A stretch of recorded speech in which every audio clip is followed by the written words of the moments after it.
Hey, what's going on? Welcome to Cleave to Antiquity. My name is Ben, and I am joined by a very special guest today, Val Orthodox. What's going on, man? How are you doing? How you doing, Cleve? It's nice to meet you. Um, I actually became familiar with you like when you were still a Protestant. People, I guess you were upsetting a lot of people. I assume you were like very aggressive, so people were like sending, like spamming you in my comments, like, "Do go talk to this guy, challenge his non-denom paradigm." So, it's good to finally meet you on the other side. Yeah, man. Praise God that you did some work in my heart. Yeah, I'm just a very aggressive guy in general, I think. But yeah, I mean, that's kind of when I was a Protestant, I got a lot of reaction videos, a lot of like kind of debate challenges and things like that. So for Hmm. sure. I mean, to be honest though, if you're looking in the Protestant world, who's really even doing debates that was doing any good at all? Nobody, right? Like I can't think of anybody except for maybe Gavin Ortland. Yeah, I was having a conversation with a friend of mine who is still a Protestant, but he's sort of like open to Orthodoxy. And we were getting into that conversation, like, and the apologetics sort of seeing like who's even really like holding it down for the Protestants.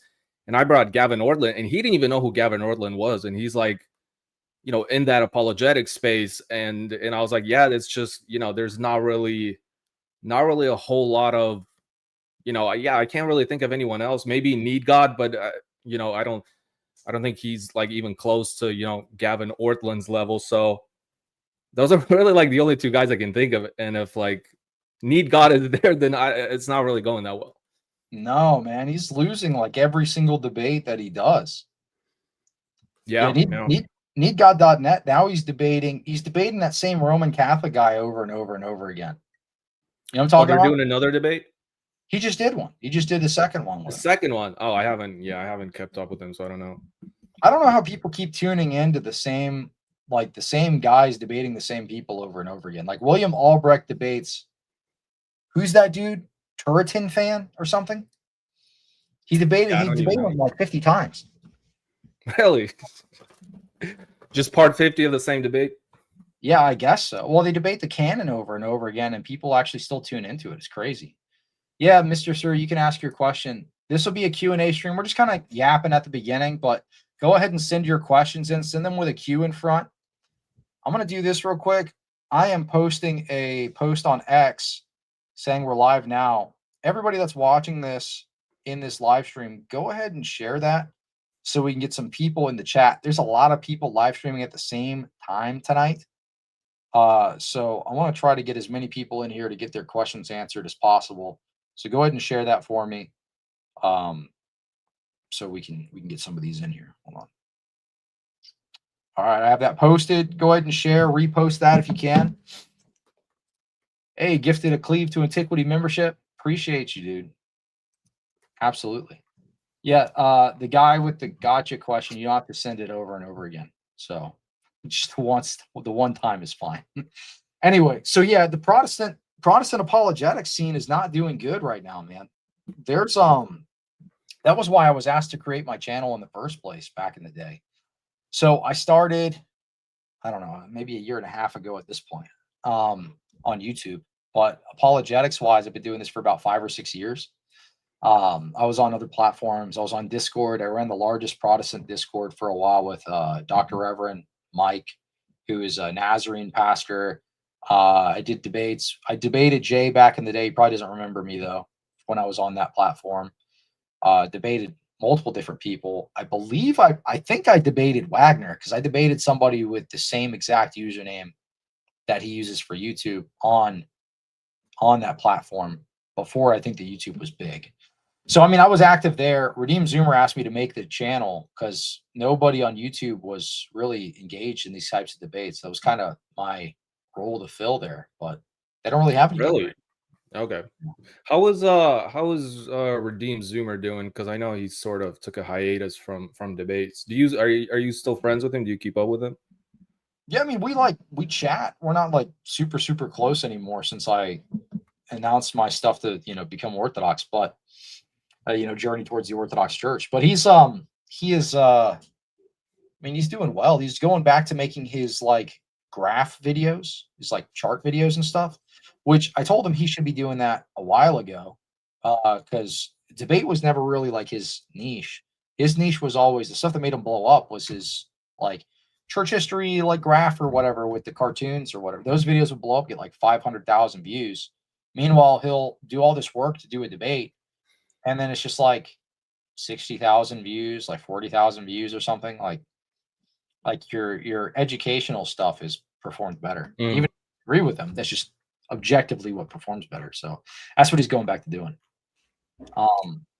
The last that's kind of what made him famous, right? Because there's a few people in my parish that came to the Orthodox Church through Redeemed Zoomer's videos, and they're not even like young men. They were like, I guess they're young-ish. They were like in their 30s, like early mid 30s. So, so that was like, I mean, I guess his goal was just to bring people into just Christianity in general from, sort of a secular lifestyle. But people started digging, and I guess they started leaving Protestantism. So he started debating.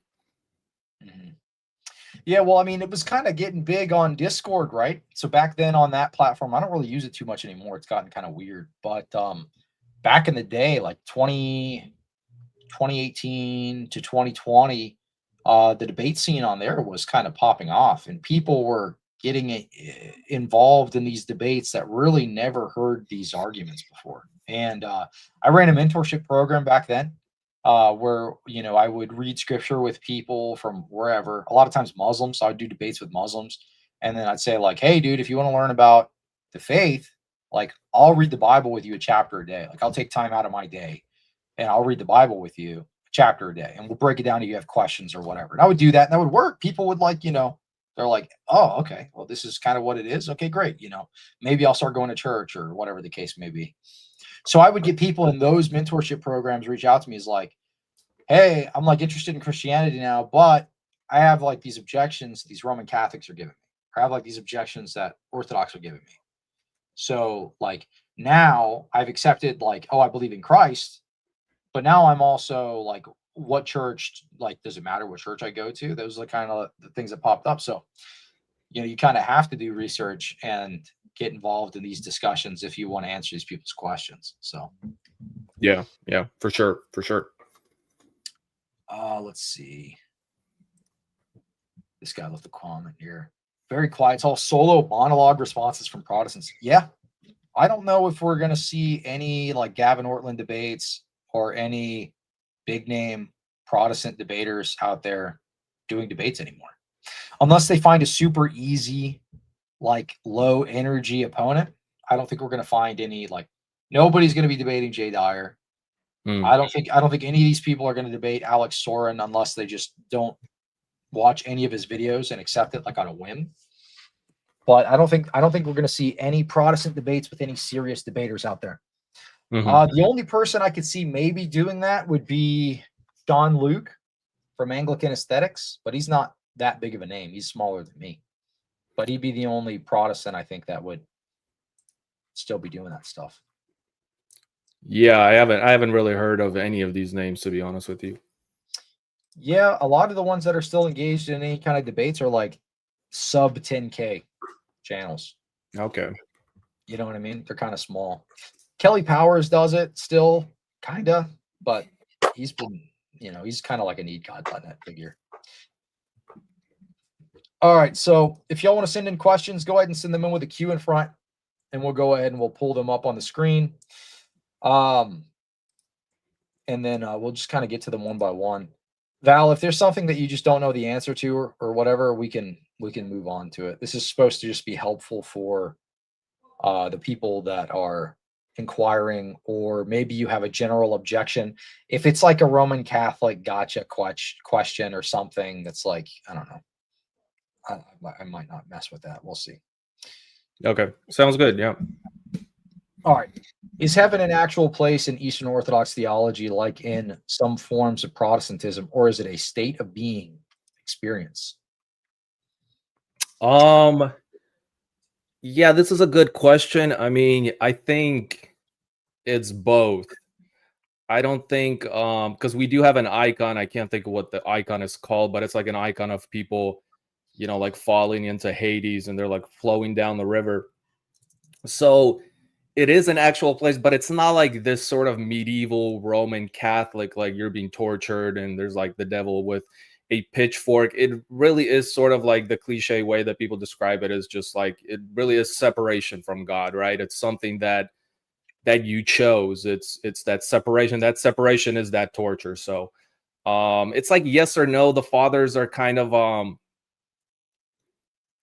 yeah, they sort of speak differently on it. Each father is that's the thing, is like Orthodoxy doesn't have like some one dogmatic view on like hell, like Roman Catholicism does. We're not, right. We don't have that sort of papal infallibility to where everything has to be dogmatized. So I would say yes and no, but we sort of veer away from that view that it's like this literal burning lake of fire.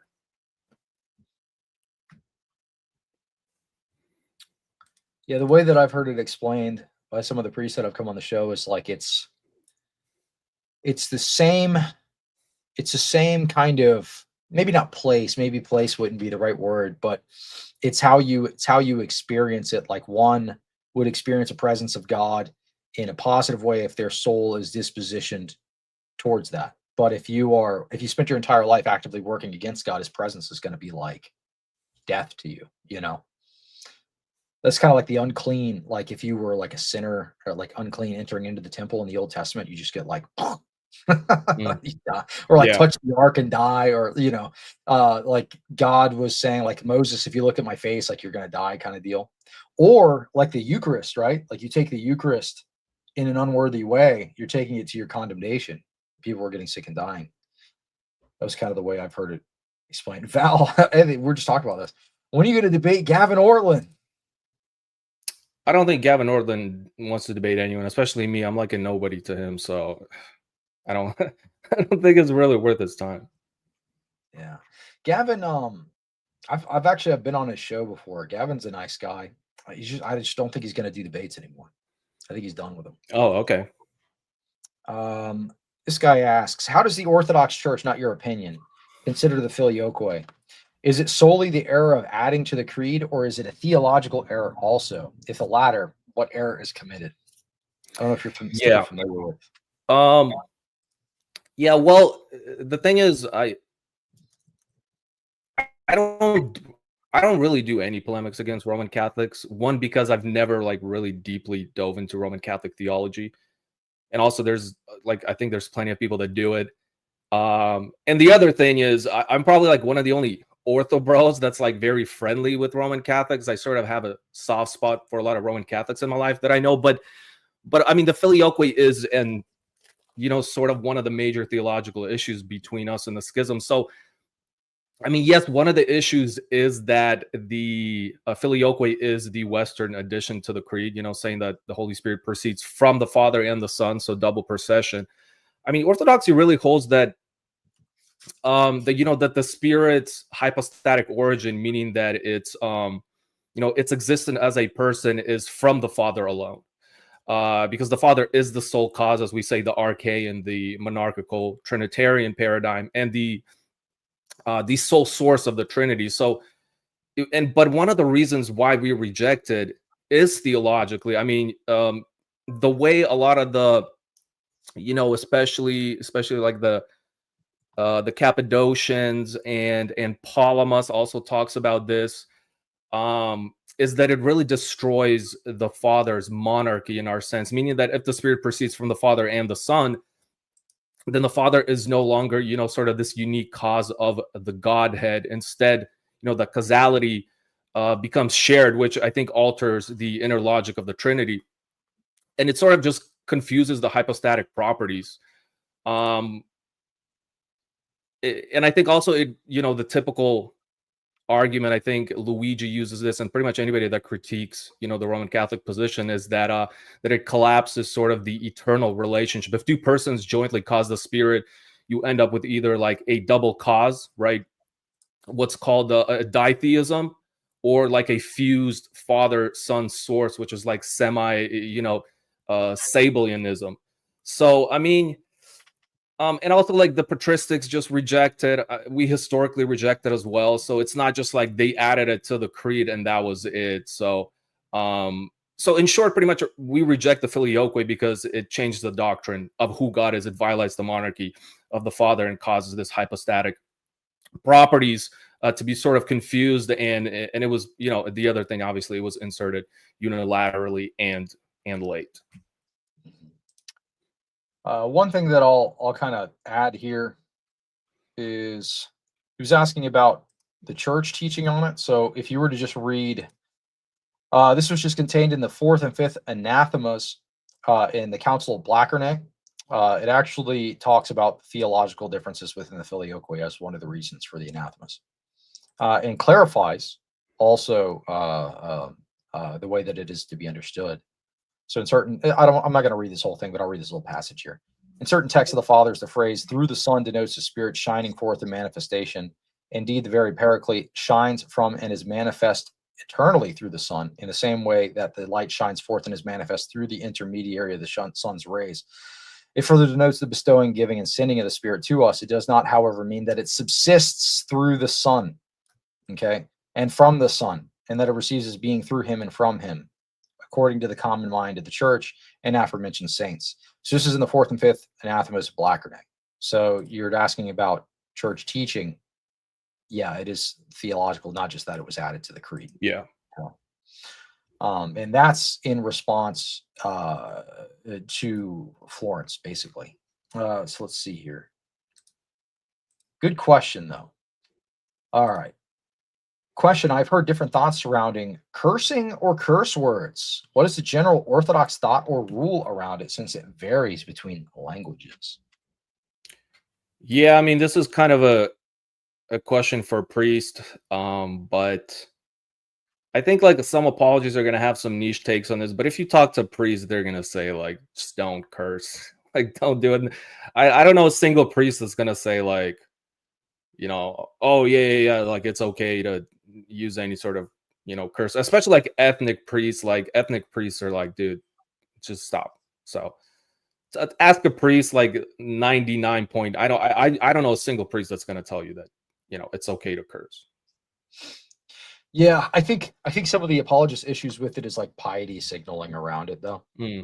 You know what I mean? Like people that are like, oh, you said a no word, that means like he's not a Christian. You know what I mean? Like, yeah, I don't think anybody's going to make the argument that it's like pious to use foul language, but the piety signaling around people's faults is nauseating, I think, these debates. Yeah, I do agree with that, because like even if I'm like in confession and I tell my priest like, oh yeah, I use some bad language, he's not kind of like, oh, you have a real issue with it. He's just like, you're online, you talk to people, they're idiots, it happens, but try not to, but it's like, it's not like, some hardline rule like, oh no, you have a real issue or something.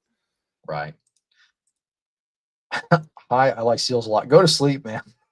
This guy was super chatting the last one. All right, let's see. All right, let's see here. Question: if no flesh is justified by work of the law, why did Paul obey James in taking the Nazarite vow in Acts 21? So this is actually, I haven't heard this objection in a while. This is actually an objection that Muslims use. I don't remember who used it way back in the day. A Muslim guy brought this argument first up to me. So this is sort of like a classic question, I guess, about Paul's consistency with the law. So Paul's teaching is that, that no one is justified by the works of the law, right? In Galatians, and salvation is by grace through faith in Christ, not by obedience to Mosaic regulations. But Paul's actions, or his vow in Acts 21, I mean, in short, I'll just say this in short. Paul obeyed James to promote sort of unity and avoid a scandal. That's really the context of it. Not because he believed the law justifies anyone. Like Paul is very clear the law doesn't justify, but to avoid any sort of scandal, Paul promotes unity and he does the Nazarite vow.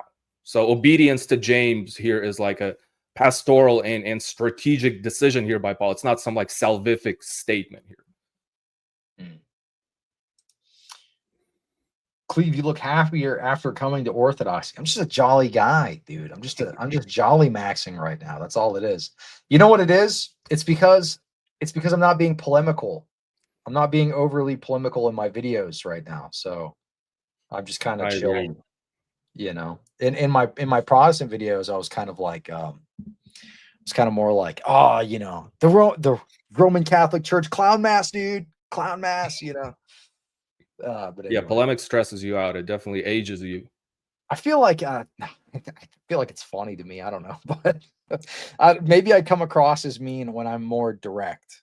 I think people oftentimes will take direct or confrontational as being actually upset when that's not the case. You know what I mean? It's just like I'm very straightforward. Like, why would you want to be Roman Catholic if this? Why would you want to be Pentecostal if this? You know what I mean? I agree with you. I agree. That's you know, that is sort of, maybe it comes from a lot of like people in the West, because the West, especially here in America, we're very much like, you know, you have to be nice, you have to put on appearances, and then when you run into, you know, guys that are more straightforward, maybe guys like Jay Dyer, it's sort of offensive. Which is me. I come obviously from an ethnic background, so we're used to just sort of being blunt. So when I, you know, run across, you know, maybe somebody like you who's just direct, like, you know, I don't feel like, oh, this guy's, he's not showing the fruits of the Spirit. His arguments make sense, but it's just like, it's just direct. It's just the way it is. Right. Here's this dude was a follow-up question. I figured I'd get to it first. Question continuing from my last question: how do you differentiate between subsistence and manifestation?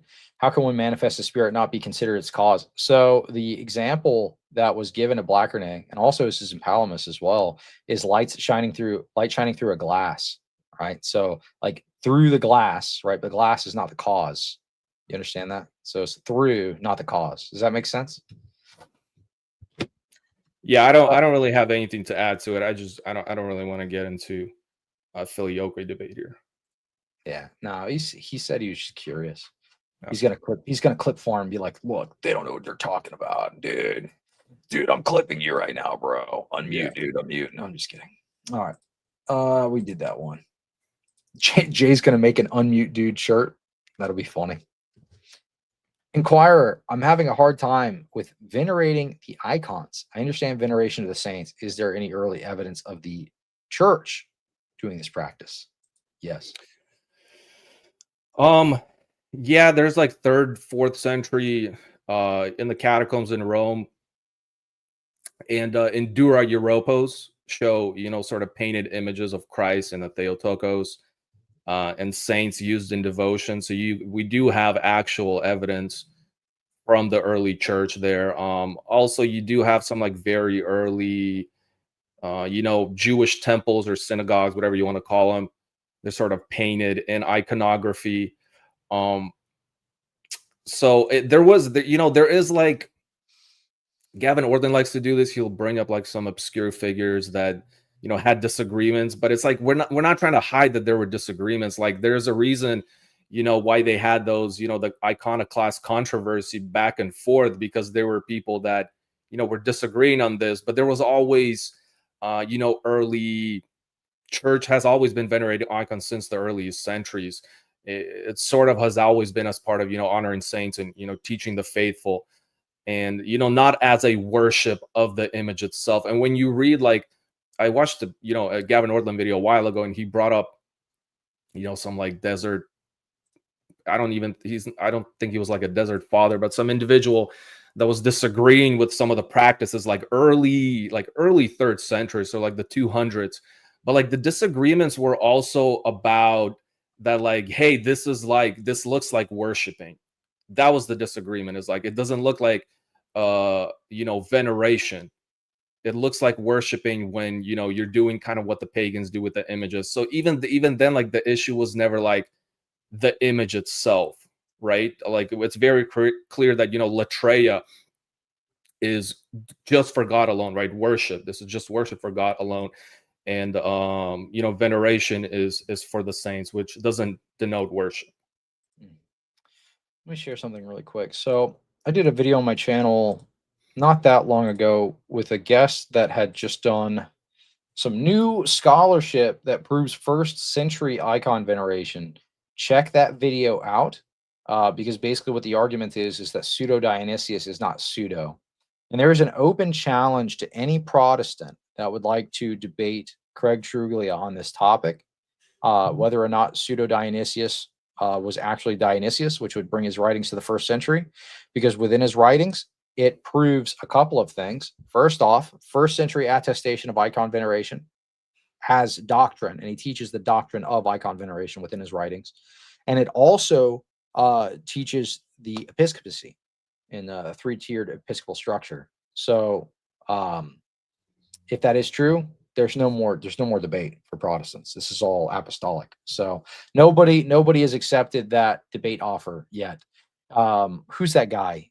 Farage or whatever? I forget his first name. Farage, the guy that's like the super anti-Orthodox. I think he was an Oriental Orthodox guy back in the day, but he apostatized. Anyway, he became a Protestant. He's like a Baptist now or something. That guy was going to debate Craig, but I think he backed out of it. So if there's any big name Protestant out there that wants to debate this topic, go ahead, but they won't, because they know that it will actually just end up proving that pseudo Dionysius was genuine. Let's see.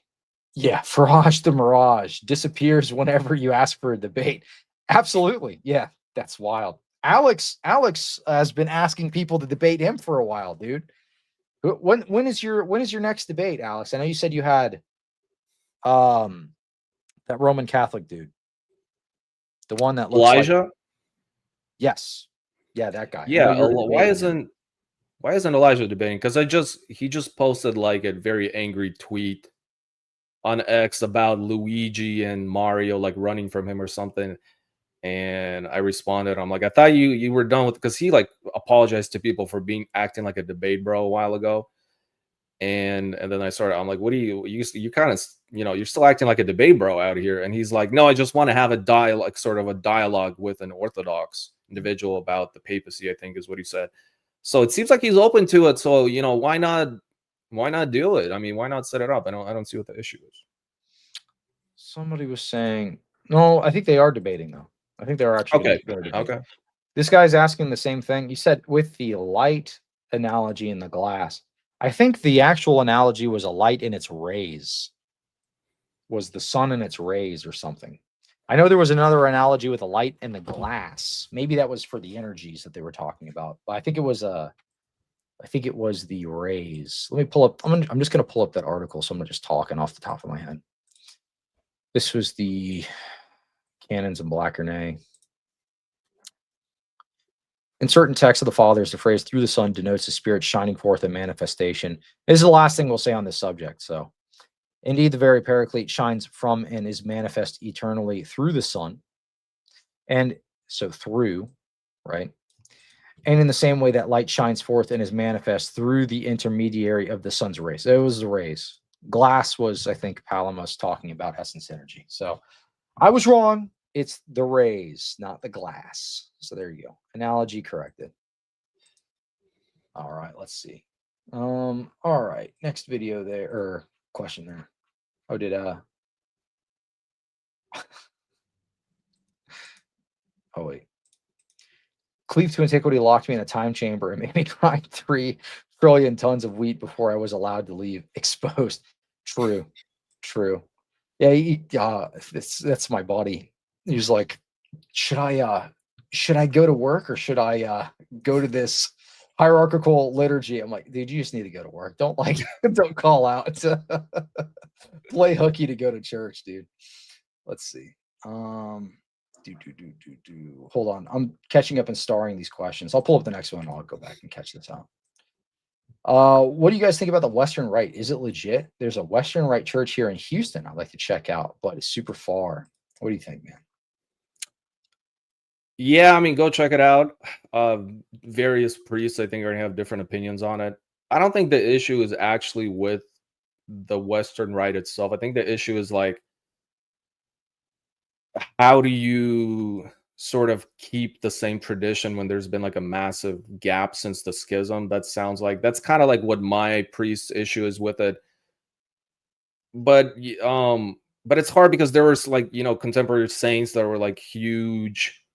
They like backed the Western Rite. One guy who's a martyr who was martyred in 2009, Daniel Sosoyev, who was like did a lot of polemics and evangelized a lot of Muslims in Russia, who a lot of people respect in the Orthodox space.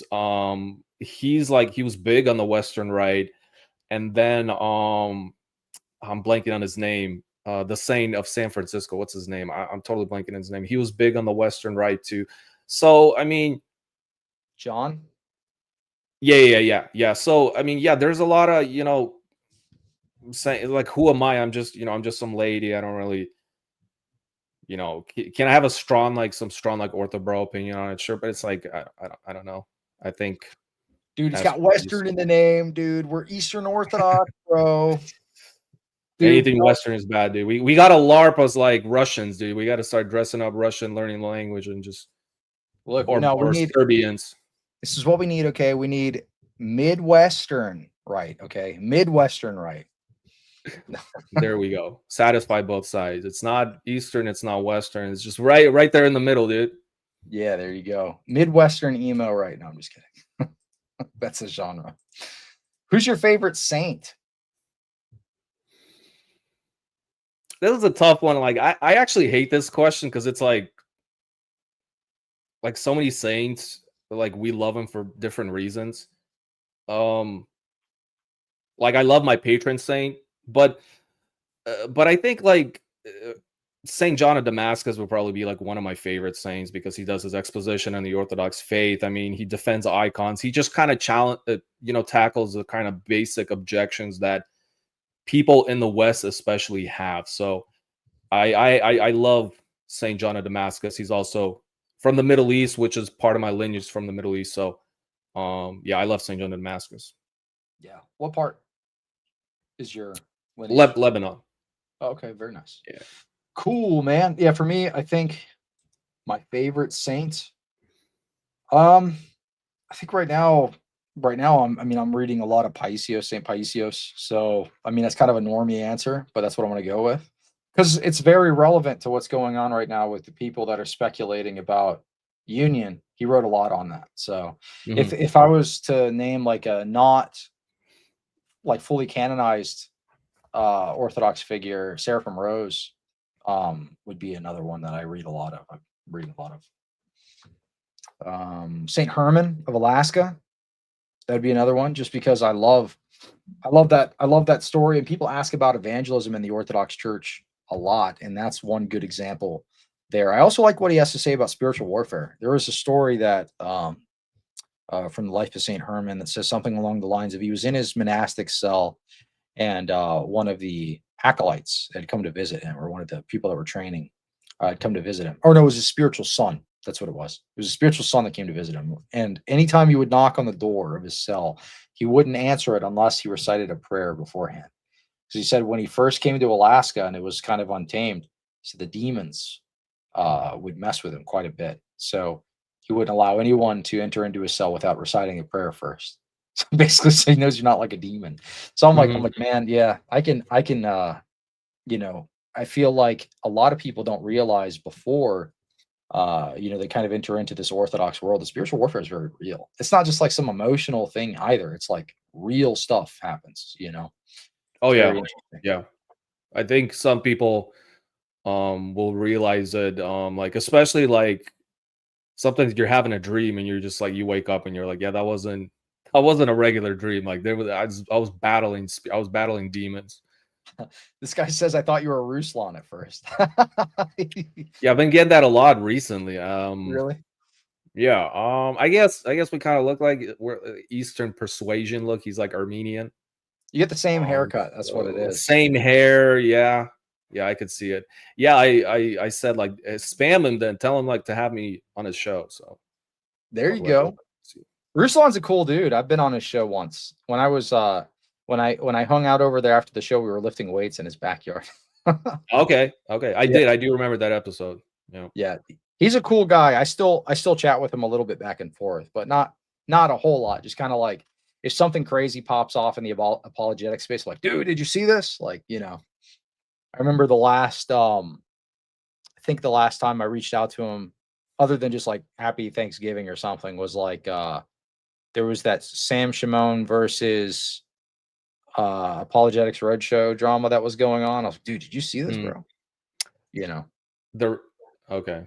Yeah. There was some drama going back and forth, and then gosh, I don't know why I'm blanking on his name. The guy that runs the channel, not Apostate Prophet, David Wood. He dropped like a huge bombshell, and I was like, whoa. Oh, you're talking about like the recent stuff about the allegations and stuff about. Yeah. I was like, dude. Yeah. So that's about I think the last time I spoke with him. Prepping advice for the nativity fast. I mean, you can have fish on the nativity fast, right? Let me check my calendar. Yeah. Until it depends if you're new or old calendar. Yeah. Well, we're on the new calendar. Prepping advice. I don't know. Is this? I guess it depends. Like, is it their first time doing it? Here's the thing. Here's one thing I'll say. And this is for people that have been Orthodox for a while. Like, some people, for example, like food is like they have to eat. Like some people have to eat. So in those situations, I think like you don't have to take every fast, as sort of like this legalistic, like, oh, I have to, not eat and stuff. Some like my spiritual father's son, for example, like who's basically cradle. He was baptized when he was like 6 or something when my priest converted. And like he can't eat, so like he fasts from like social media. Like when the fasts come around, he just logs off. So, but in terms of like how to prep for it, I don't know. Like honestly, if you've ever like fasted or if you've like been into fitness and you've done, like intermittent fasting, I think it's not that hard to just, I don't know, just not eat. Just don't eat, dude. Yeah, number one, I think would be like talk to your priest if you do have any of those like exceptions that need to be made, because that would be really ultimately up to them, right? Yeah. For sure. Like, yeah, I know some like Protestants will be like, especially in like the churches that I went to, they'll be like, oh well, like we're gonna fast, but it's gonna be like the Daniel fast, or like we're just gonna fast from like playing video games or something. Mm-hmm. You know what I mean? But yeah, definitely talk to your priest. I mean, at my parish, my priest gives very specific advice for if it's like your first time. But those are kind of like conversations you don't really talk about publicly. The prescriptions that they give you. All right. Since the soul is formless, wouldn't heaven just be a state of being? How can heaven also be a place for formless soul? Oh, you know what? Hold on. Before I grab that, Alex Soren said that he had a debate set up with Shameless Popery. So I guess Joe Heschmeyer. And January 2nd is Elijah Yassi. So he is debating Elijah. January 2nd. That's not too far from now. That's a month. Nice. I'm excited. I don't like when people set up debates, like for me, like if somebody's going to debate me, which I'm obviously not doing right now, but when I did them, I did not like when people would set dates like a month in advance. That's way too long, dude. Like, what do you need to prep that much for? You either know the information or you don't. Like, I'm just kind of like, let's do it next week. Like, let's do it like tomorrow. I'm like, I don't, what am I doing in a month? It could be completely different. Yeah, this is one of the things that this is why like I don't think formal debates are like a great way to like settle issues. And also like it's really easy to just like, prep opening statements and rebuttals. Like really where debates are won is in like the back and forths. Like anybody can have a good, prep and opening statement and like deliver it well and it's like looks convincing. That's why I think the best debates are like the open debates, like guys like Nick does on TikTok. God Logic, a Protestant who debates, right? Like Jay Dyer does. I think those are like the best, like on the spot debates. Yeah. Like this whole prepping, right? Like stressing. It's like dude, just let's hop on and like let's settle it on a live, dude. Let's just have a conversation. That's it. Yeah. This guy says, please tell Val his videos help me a lot. Praise God. Appreciate it. This guy says, Elijah Yassi is the best Roman Catholic. Dude, if he's the best, that stinks, bro. He's been doing this for like 5 years, and Elijah Yassi has 4,000 subscribers. He's the best. Yeah, I think his content is kind of like, because from what I understand, he has like a very nuanced position on like, I don't know what does he call it, like limited papacy or something? I He don't says even know. papal minimalism. He Okay. reduces it. He reduces it almost to like just the Orthodox view with like 2 exceptions or something. And then he's like, what do you disagree with on this? So go, oh no, it's more nuanced. Oh no, it's more nuanced. And then he'll be like, no, actually, my understanding is what Vatican I means. You know, Yeah, and that's interesting. kind of Yeah, I haven't really chatted with him about it. So you know what's funny? I'll say this. The only real time that he gets any kind of like motion is when he ankle bites. So like he'll probably take this clip and be like, I formally challenge Cleave to Antiquity to a debate because he talked about my name, because he just sits all day and he types in Elijah Yassi on YouTube, or like Elijah Yassi. Who's talking about me on YouTube or X? I'm just going to challenge them to a debate and then like make it so weird and nuanced that we can't actually debate about it. But anyway, yeah, his position, there was a debate not that long ago with Bryce J, who was just in the chat, and this guy Talon, who is like an anonymous Roman Catholic guy. I have no idea who this guy is. Anyway, he said one thing, and then Elijah Yassi in the comments are like sent a like super chat in or something and said like the exact opposite of what that guy says. So the people who hold the papal minimalism don't even believe the same thing. It's just made up. It's just made up. So, but anyway, let's see. Okay, back to this guy's question. Since the soul is formless, wouldn't heaven just be a state of being? How can heaven also be a place for a formless soul? The Eastern Orthodox view has me perplexed, out of my mind. So, a formless soul can exist in heaven because heaven is God's uncreated, like relational reality. It's not a material space, but I think it's both. It's a state of being in God and a real place in his life. So the analogy that I like to use is sort of think of heaven like light. Like light has no fixed form, yet it kind of illuminates space. It interacts with objects like in actual reality. So the soul in heaven is, I think, kind of like that. It's formless in itself, yet participating in a reality where it can exist. It can perceive and relate and things of that nature. Interesting. Part 1. What is your favorite argument against the Muslims? Part 2. How do I develop a jawline like Val? That's funny. Here, answer this real quick. I'm gonna run to the restroom real quick. Okay. Well, the jawline, you got to do looks maxing, dude. You got to start. You still got to. What do they do? Bone smashing. You got to start doing bone smashing, Alex. Bone smashing, and then. By the way, all this advice is sarcastic. There's like a very famous looks maxer. I'm trying to think of his name. His name's like clavicular or something like that.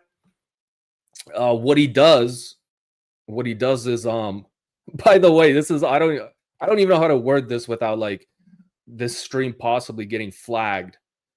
But he takes a certain substance that starts with a certain not super legal substance that starts with the letter M, and he microdoses this substance to where it kills his appetite, and he essentially stays very lean and thin, and then he engages in all these silly activities, looks maxing. But no, dude, you don't need a jawline. All that stuff is just silly. I know a lot of young people are like being dragged into this sort of culture. It's like for some reason, I don't know if you've heard of this, Cleve. It's like this looks maxing culture among young people. I mean, it's just absolutely, yeah, that's one of their things, right? Like guys, just stay away from that, young people. Like make yourself presentable. Like here's one thing I always tell, because a lot of times people come to the Orthodox Church and then they're like complaining about women, but they're just like showing up. You're like, And this is advice, by the way. I had this conversation with a monk when we were at the monastery, and then they show up, they're like raggedy, like in like dirty jeans. It's like, dude, if you're a single guy coming to, like, be presentable, dude. So be presentable. Don't like go over the top with like this looks maxing culture. That's sort of, you know, this sinful bar culture or hookup culture, whatever you want to call it. But the Muslim arguments, you know, that was sort of how I started online, is just straight polemics against Islam. Like, just for probably for like 2 straight years, I was doing nothing but Islam. You know, there's a lot of good arguments against Islam. I guess the typical ones would be the Islamic dilemma is really good, right? The Quran affirms a corrupt text. That's essentially what it leads to, because they're just going to appeal to corruption. There hasn't been a good response to it. The other one is like the abrogation issue is another argument I used to run. So essentially, like Surah 2 talks about abrogation, but it's like it places, right, Allah replaces earlier revelations with later ones. But it's like, if Allah is all-knowing, like, why does he need to override his own word? So it just sort of leads to like arbitrary revelation and, you know, just moral inconsistency within the Quran. The Tawheed issue obviously is a big one. That's like a big theological incoherence. But one interesting argument that I don't think anybody ever ran this argument. It's just something that that I've ran a few times on TikTok. And it's like the canon preservation problem for Muslims. I guess it's sort of similar to, like, you know, the Protestant canon issue, which is like not really a great argument anymore. But Protestants, I still like to use it because most Protestants don't really have an answer to the canon issue. But I sort of, you know, use that argument on the Muslims, and it worked really well the few times I've used it on TikTok. And it was sort of something I never really thought through too much, but it's essentially like it leads to the Muslims relying on Uthmanic's fallible authority, because Uthman standardizes the canon, like the Muslim, the Quran. Like, he burns, right, a bunch of things that he says, you know, are not it. So essentially, like, right, you believe that there is this infallible source, which is the Quran. Your manuscripts, by the way, don't even go back to Muhammad, so you can't prove it. And the ones that do are partial. It's not a full Quran, so you don't know like what was really in it.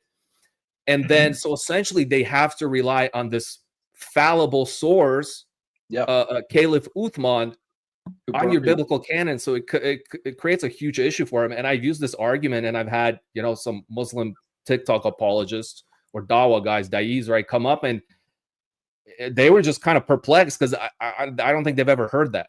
So maybe people do use it, I don't know, but it was just something that I think is a good nuanced argument, because you can get into a lot of details, and there's no way for Muslims to escape it. Right. Yeah, I use that very early on my YouTube channel, talking about the Uthmanic Quran burnings, because he burned every other variation, and then he wrote his own, basically. So it's like, no, we're going to standardize this. So how do you know it was preserved? How do you know it was preserved from the beginning? He wrote his own version and then burned the rest and used his own version. So there really is no continuation of what the original Quran said. You have no idea. You have no way of knowing. You know what I mean? Yeah, and the thing is, like, Shias used to like join these debates and debate against Muslims with Orthodox Christians, which is funny. But Shias sort of escape this dilemma, because Shias do appeal to this infallible source, which is their imams. Like, their imams, right, are infallible. They're able to, like, you know, no, this Quran is indeed infallible. Like, but the Sunnis don't have this. Like, they just appeal straight to the Quran. So the Sunnis, just really in their paradigm, they have no way to really escape this. Yeah. Question. I can understand a tradition like Eastern Orthodoxy claiming exclusivity of the most correct doctrine, fullness of the truth, but I just don't get how any one tradition can claim exclusivity of salvation. This doesn't seem like a question. It seems more like what you're struggling with, but we can address it. I just don't see how any one tradition can claim exclusivity of salvation. I mean, I could talk on it a little bit if you want. Yeah, I mean, yeah, go ahead. So, I mean, if you were to read the early church, one of the things that convinced me was just reading the ecumenical councils. And each of these ecumenical councils, they have anathemas associated to them that set the boundaries of the church, right? So The church that Christ established has exclusivity claims. There's one church. Those that are not in that church are outside of the church. That's the way that the church of the first 1,000 years operated. This is a modern kind of Protestant mindset of branch theory where there are several different valid churches. This is not the mindset of the early church. Find me a single church father that believed that. Nobody did. So you either have to concede, well, you basically, in order to remain a Protestant, you have to concede that your worldview is an accretion. The way that you view the church is not something that was present in the early church. It's not something that was handed down from the apostolic deposit. This is an innovation. This is a development. So you do not have the faith of the early Christians. You do not have the same faith that was handed down from the apostles, period. So, I mean, that's really it. Like, I have trouble understanding exclusivity claims. Well, then you have trouble understanding the early church. And that just seems like you have trouble with God himself if he established that church. I mean, it seems like harsh, but it's just, that's the reality. You know what I mean? That's not to say that God can't operate outside of the sacraments, or that maybe, like, you know, somebody who's like completely ignorant, God may take mercy on them, but normatively the means of salvation are within the church. It's only one Eucharist. It's not 500,000 Eucharists and different, you know, false cult. Yeah, kind of like, right, the typical, I think, simplified response for like non-theology nerds is essentially like, there is one body, right? The body is not, you know, separated by doctrine. It's not separated by sacramental theology, which clearly, like, all these various, you know, quote unquote denominations disagree on. That's why, like, you know, the Anglican branch theory just doesn't work. Like, there is like vast contradictions, you know, how we view salvation, right? And like the whole, anyways, I don't want to get into branch theory, but I mean, yeah, and like you said, like, I think maybe the concerns tends to be like, are, you know, my Protestant parents, like, are they saved and stuff like that? So the way I answer this is that there is no salvation apart from the church. That doesn't mean that God is bound and he can't work outside the church, obviously, because people wouldn't come to the church if he wasn't working outside the church, or you can't have actual experiences outside the church. But salvation is never apart from the church, because even when people are saved, they are saved through this mysterious joining or economia to the church, right? Like the thief on the cross was also, you know, baptized by blood, but right, or like, you know, people that were never formally joined to the church, right? There's still grace working outside the church, but they're still saved by being joined to the mystical church or the body of Christ. So it's like, why would you, you know, gamble with your salvation and just like rely on, you know, economia? Join the church. It's the ark. Right. Absolutely. Yep. If you want the sacraments, join the church. All right, guys, we have about 22 questions lined up in this chat that I've starred. If you want to skip in line, send in a super chat. Help me reach the super chat goal by the end of this stream. I really appreciate it. If you find these streams helpful, like and share so we can get some more people in the lobby here. And if you haven't, go ahead and subscribe to Val Orthodoxy's channel. You can find that on YouTube, Val Orthodoxy. So check him out and subscribe to him. Just a quick plug there. And then we'll plug again at the end. I believe that's already in the description, so you can check it out there and go subscribe. So I'm just going to keep going in the order in which these are received. If somebody sends a super chat question in, though, we'll skip to that and get to that first.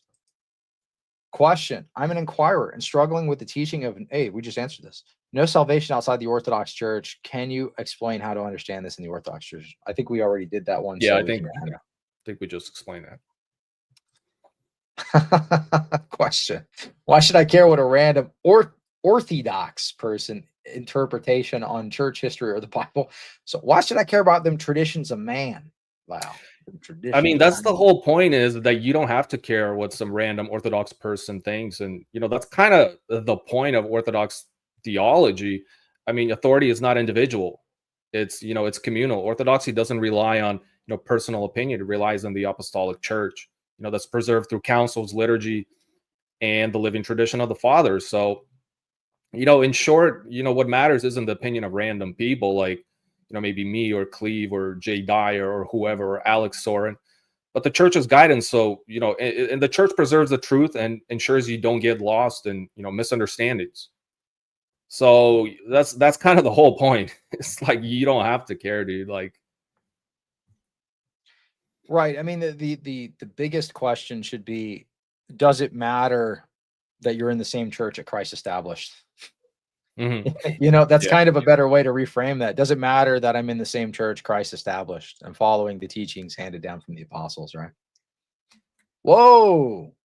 Beyond Seraphim with 5 gifted memberships. Thank you so much, dude. That's awesome.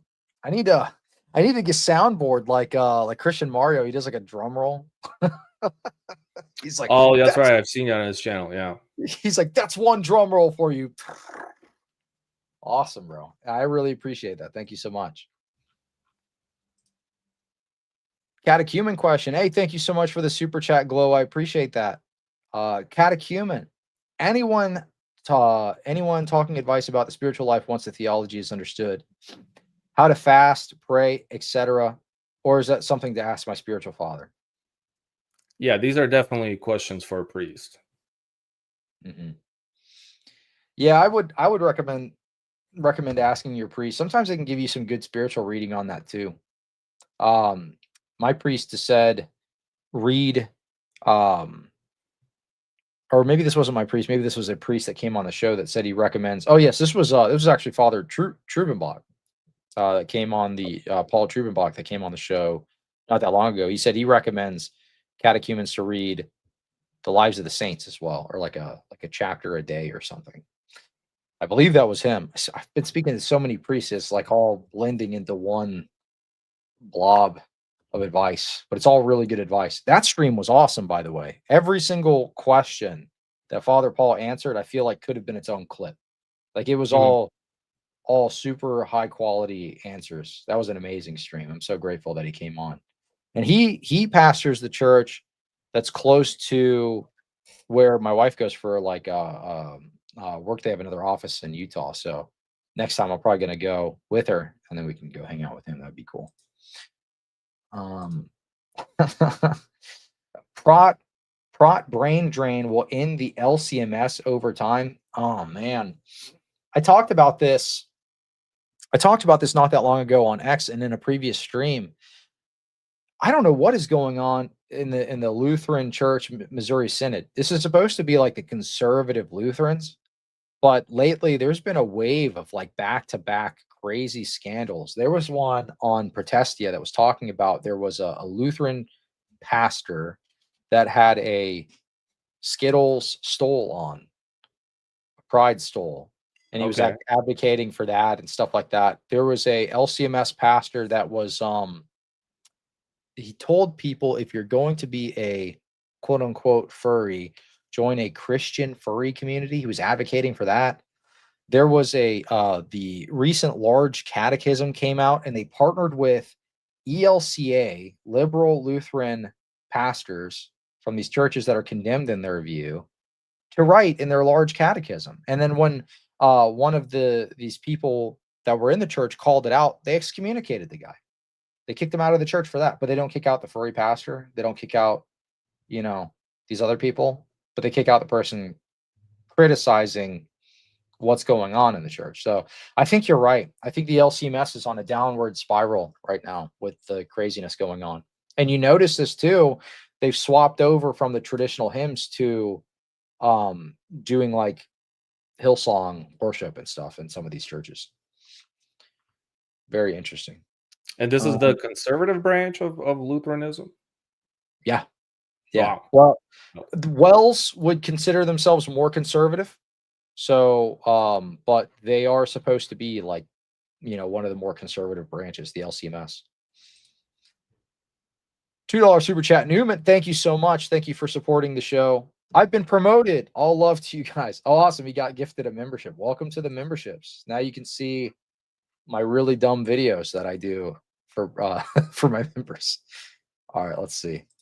All right, next question. We'll get back to the questions here. Thank you so much for sending in super chats. I really appreciate it. Thanks for helping us get closer to the goal here.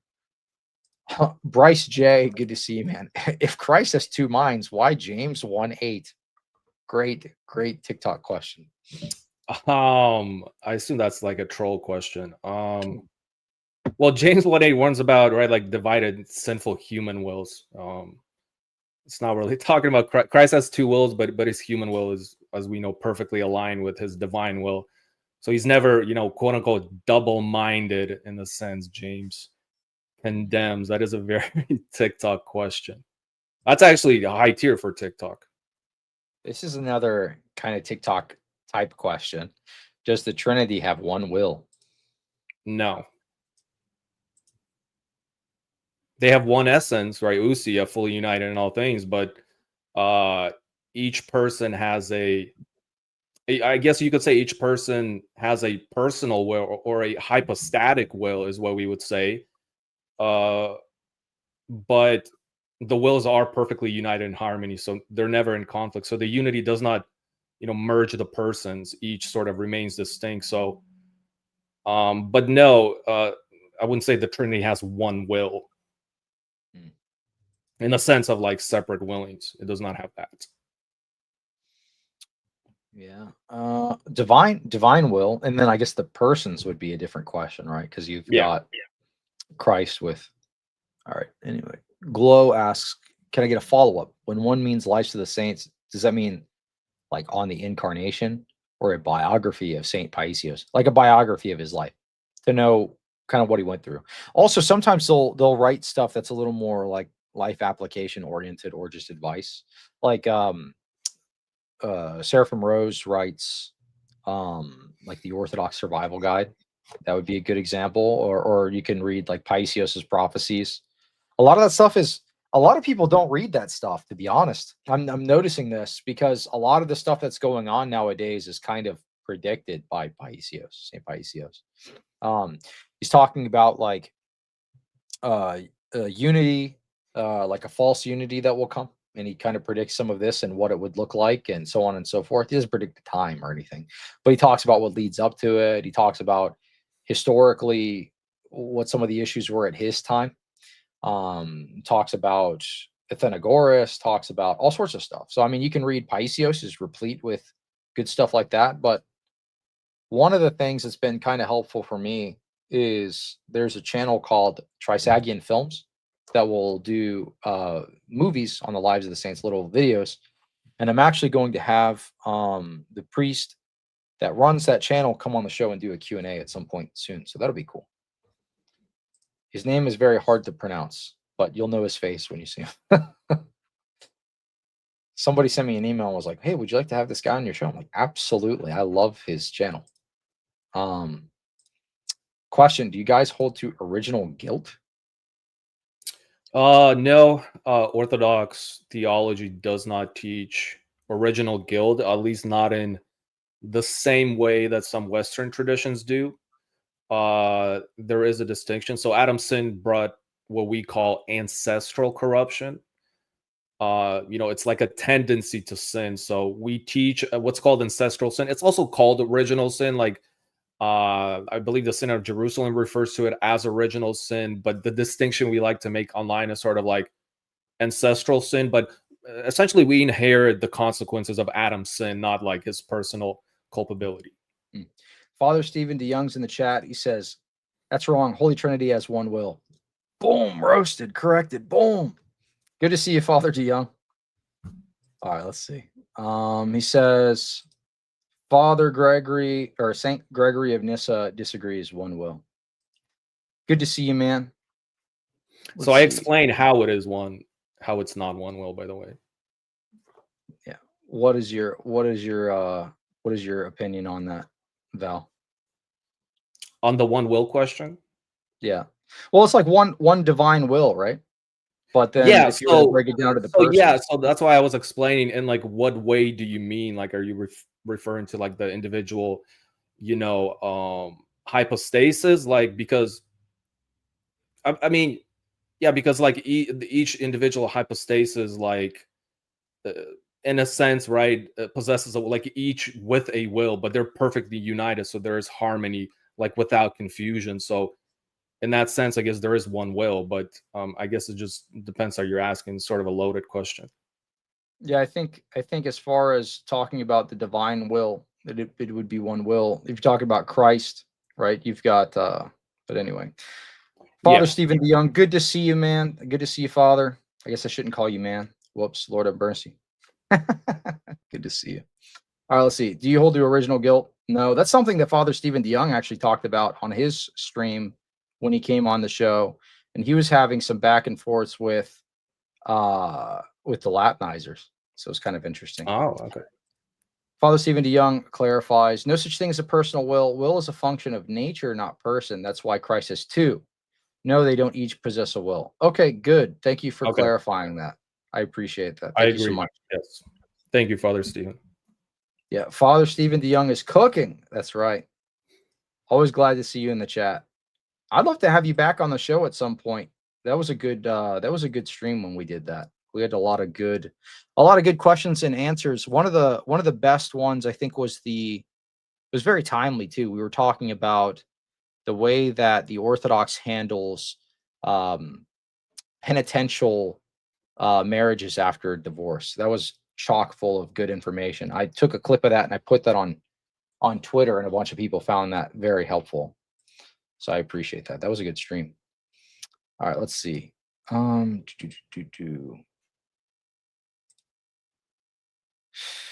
Question: can Christians outside of the Orthodox Church receive the Holy Spirit and also participate in God's divine energies, also become Christ-like or God-like? I would say that God's grace can touch anyone, but the full transformative union with him, so like true theosis, I guess I would say, is fully realized in the Orthodox Church. So I mean, God can work outside the church, right, outside the visible boundaries. Like God isn't bound. So yeah, I would say yes. Maybe since Father Stephen Dion is in the chat, maybe he has a different take on this, but I Yeah, I would don't. say yeah. I think the answer that I've typically heard, because I've heard this asked quite a bit, is normatively, right? You receive the Holy Spirit within the church through the sacraments given in the church. Extra normatively, God can operate outside of the sacraments, but normatively within the church. It's best that I think just answer it in that way, right? Like normative. Mhm. You don't go by the exception. So there was who was I talking with this about? It was Father Deacon Ananias, and there was an analogy that was given in one of the streams that we were doing together, and it was like, if you would like to be healed, come into the hospital.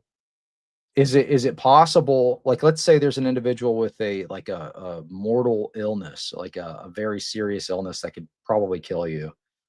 You want to come into the hospital to heal that. Is it possible to be healed of that, like laying on the forest floor? Maybe that would be an Mhm. extreme exception, right? But you don't go based off of the exceptions. If you need if you need healing, come into the hospital. Um Question: do you have any advice learning the Bible the right way? I don't want to just flip pages and read without structure. I need advice on how to actually learn Bible theology in an orderly manner. Um, I guess I would actually say start with the fathers and read scripture in sort of a liturgical and canonical order. I think is the best way. But as far as like study tips, yeah, I don't know. I mean, it's you have to actually like make time and sit down, take notes, like look stuff up.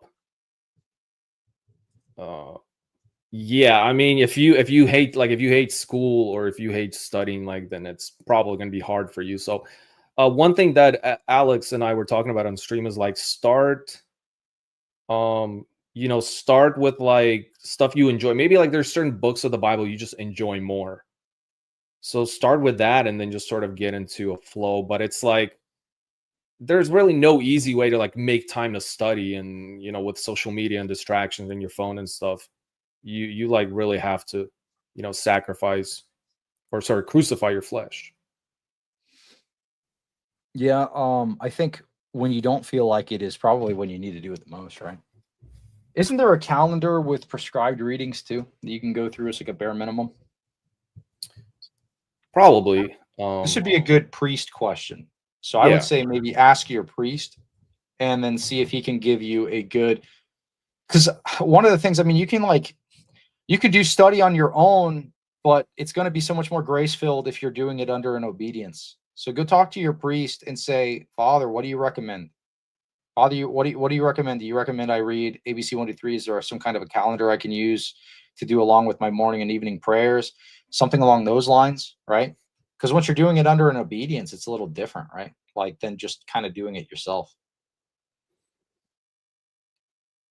What do you think? Um. Yeah, I don't know. I think I agree with you. I think this is like a. Oh, I think this is a good priest question, Right. and it's going to be like very dependent on you. Read anything written by Father Stephen DeYoung, basically. Yeah, there you go. There you Go buy all of Father Stephen DeYoung's books and read them back to back. All in one day, actually. You should do that. Let's see. My Greek church has an app for daily readings.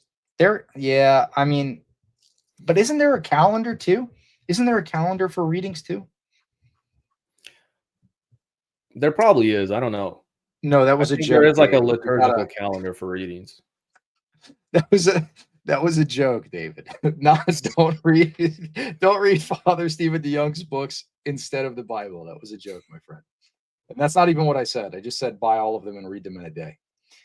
All right, let's see. Oh, there you go. Read what you like, but also read Father Stephen DeYoung's book, The Whole Counsel of God, An Introduction to Your Bible.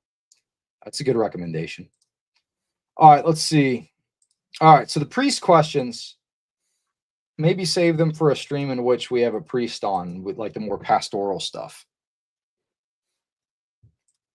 Like this one would be a more of a question for your priest as well. I've got a great small prayer book, but does anyone have a full size one they recommend? Usually the prayer book you use is what your priest prescribes you to use. Yeah, I think there's also one by Newmore Press. You can probably get it online. Like probably you can probably even get it on Amazon. It's just called the Orthodox Christian Prayer Book. I'm pretty sure that's like a full extensive one by Newmore Press. So I think that's yeah.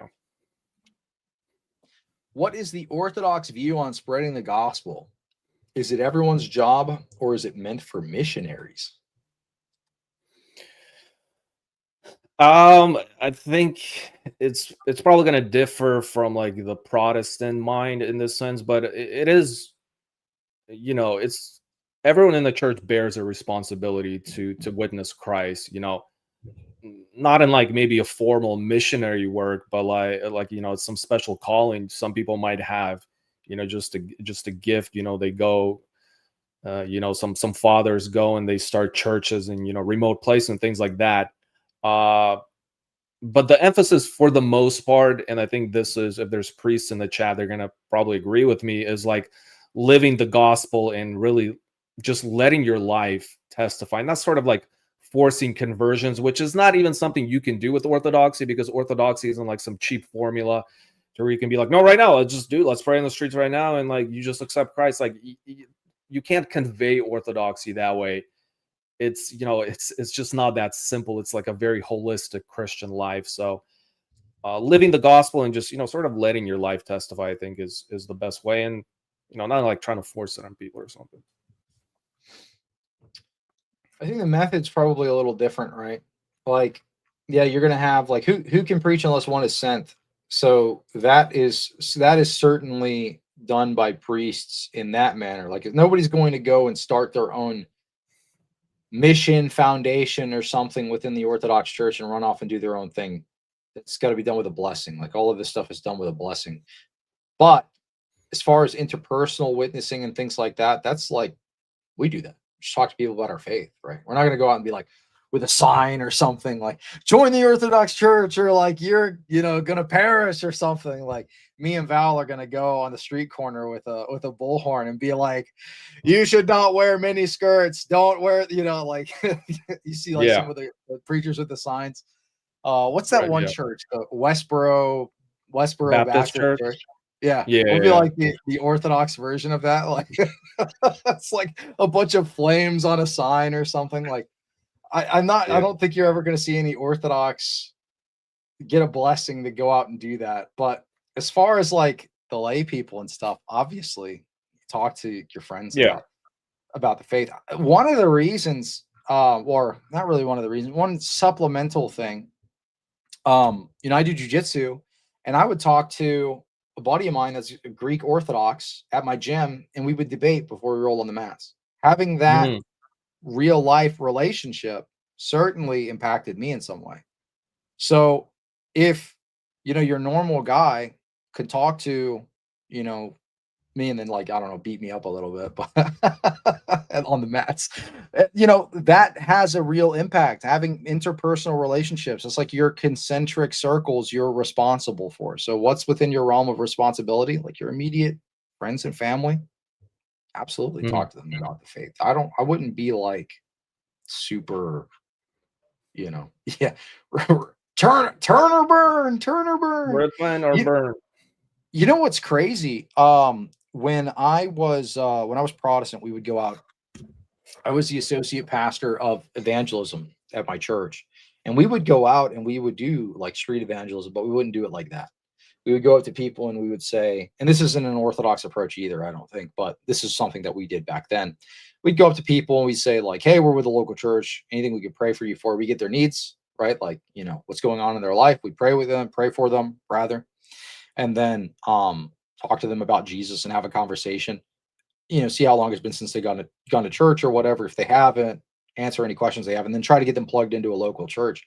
And that was kind of our approach. And we'd go out. And we're like, we want to make sure we're being friendly, that kind of thing. Like, not like if somebody's not interested, it's like, okay, well, if you change your mind, I'm going to be over here. You can chat with me or whatever. Like, I'm not going to like harass people. But I remember we were out there at an event one time, and there was some kind of like country, like outdoor country music concert or something. And we're like walking around talking to people. And there was one of these groups that did like the turn or burn evangelism. Bro, when we're walking around, people hated us that day because they thought we were with them. So we had to like Mm. apologize for the other people. But those people, I don't know a single person that's actually been won over from that approach. It seems Mhm. more like a pride thing, or like they're venting their anger or something.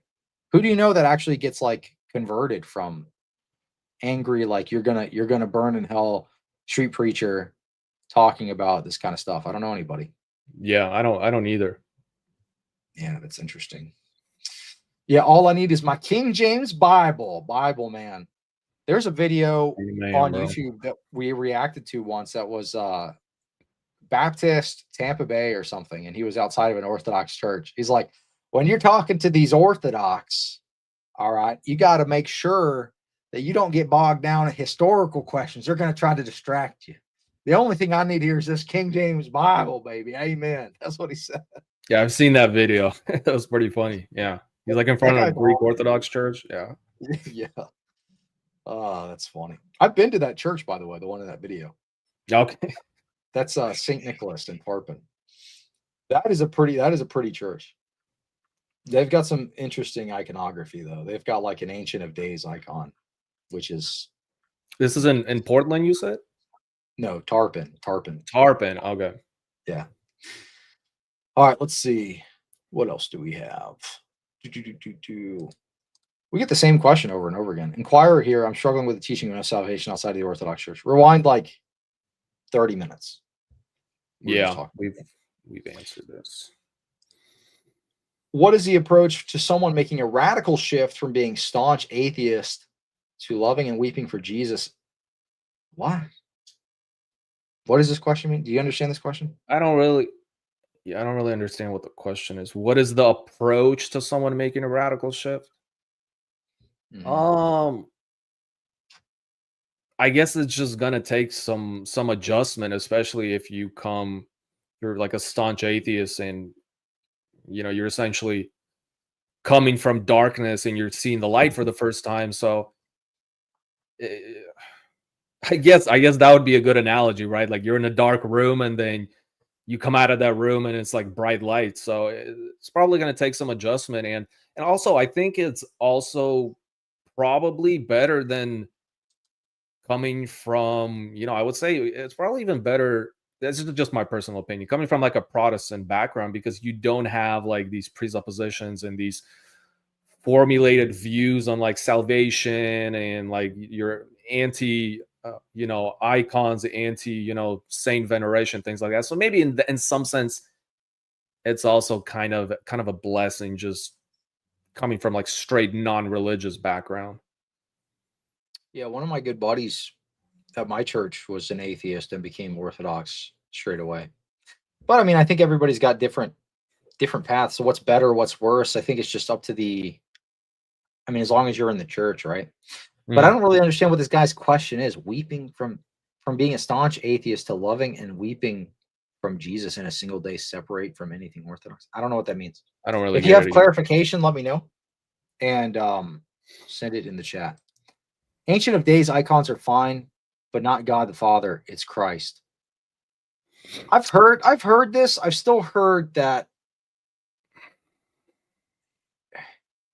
I've seen some churches, and I've heard this from somebody who goes on Pageau's show a lot, and we're talking in person, and was saying that at that particular church and in certain areas around there, since in the early days, it's one of the older Orthodox churches in Florida. I think it might be one of the oldest Orthodox churches in Florida. They would have iconographers that maybe were not used to like the Byzantine style or something paint some of the icons. So some of the icons are a little interesting. You know what I mean? But people typically don't paint over icons, so they're probably just going to stay up the way they are. And I was just going to add, I was at a Lebanese parish here locally, and I like went into the back to talk to Abuna, or the father, and somebody had gifted him one of these icons, and I was like, Father, what is this? Like, what is this? Are we depicting the Father here? And he's kind of like, yeah, but like, I'm not gonna throw away an icon somebody gifted me. So it's like, yeah, I don't know. I guess like, yeah, thoughts on the creation of Adam painting. Roman Catholic painting. Does that one depict the Father as like in well, it's got the Father like this. Yeah, I know what you're talking about. They were doing the little with Adam finger touching. I mean, yeah, I just like, I don't think we I don't think we should be depicting the Father as like an old man. It's just not theologically sound. This guy keeps spamming this question here. I don't know what it means at all. Who could overrule the Father in any way if he desired to destroy? This is actually, this is actually interesting. Because I don't think Father Stephen DeYoung is in the chat anymore. But this is why I answered the will question the way I did. Because I mean, this entire question like seems to like presuppose that the Father's will is almost separate within the Trinity. So I think it's kind of a nonsense question though. It's I agree with you. What if the Father went in opposition of his will? I mean, but they all have one will, the divine will, which was kind of what I was saying earlier in that discussion. So it's not like God's going to go in opposition of his own will, destroy himself. And the persons of the Trinity are perfectly harmonious. So it's like it's like that question the atheists ask. They're like, what if God created a rock so big he himself cannot lift it? Like nothing that implies contradiction falls under God's omnipotence. You know what I mean? That's metaphysics 101. So let's see. Yeah, the Father wasn't incarnate. Yeah, as far as icons of the Father. Yeah, exactly. That's a good. That's why it's that sort of it's theologically inaccurate to depict the Father. I did this already. Val and Cleve, have you both kept up or seen Miles Kennon and Creed's refutations, quote unquote refutations, of Father Trum's book series Rock and Sand? What do you guys make of it? Is it cope? Yeah, I think it's cope. I like Miles. He's a friend. We still talk, actually. He's one of the Protestants I still talk with, but those videos were not very good. They're just very long. They were like an hour and a half long. Alex was talking about this. Alex, if you're in the chat, give your opinion too. I didn't think it was that good of a refutation. The argument was fallacious, at least the part that I focused on, which was when he was mentioning me. He brought up my debate with Jay, where we're talking about Orthodox canon law. And my argument was not that the canons are all dogmatic. That's what Miles was trying to construe that as. That was not the argument. So he was trying to say, like, oh, even Jay disagrees with Trenum or something. And this caller was calling under the assumption that they're all dogmatic. That is not the argument. The argument was that the canons cannot be rejected in perpetuity, which is true, which is what the rudder says. The rudder says the canons cannot be rejected. Now you have economia, you have acrovia, so you have rigidity, you have the flexibility of the law. So they could choose whether or not to apply them in individual circumstances, or whether or not they're applicable in situations, or whether or not to apply them, period, during their tenure, right? So it's a basically a more medicinal use, which is actually what Trullo likens it to, is the medicine of the church. So no, that was not my argument. My argument was not that the canons are dogmatic. So he misrepresented that, maybe unintentionally, but that made his argument fall apart. So I didn't think the video was very good. I thought it was very long. I thought there was a lot of Protestants in the comments, kind of like, "Ooh, yay!" But I didn't think it was that great. Alex says, I might react in a live stream because so many folks have requested it, but it was mostly all cope. And it's just so long, dude. Like, bro, how are you gonna do one of the reasons? And I think this was the nice part when I was Protestant. When I did my videos, I made them all 10 to 15 minutes long. And there's a reason for that. Most people's attention spans are not long enough to watch an hour or 2 hours worth of stuff. Live streams are different because people will put this stuff on in the background. But like, if you are, I don't know, just watching a video that pops up in your feed and you see an hour, 2 hours, I'm not clicking on that after. You know what I mean? Like, I don't know. After, like, I'm like, do I have 2 hours to spend listening to this guy yap? Probably not. You know what I mean? There's very few channels I'll do that for.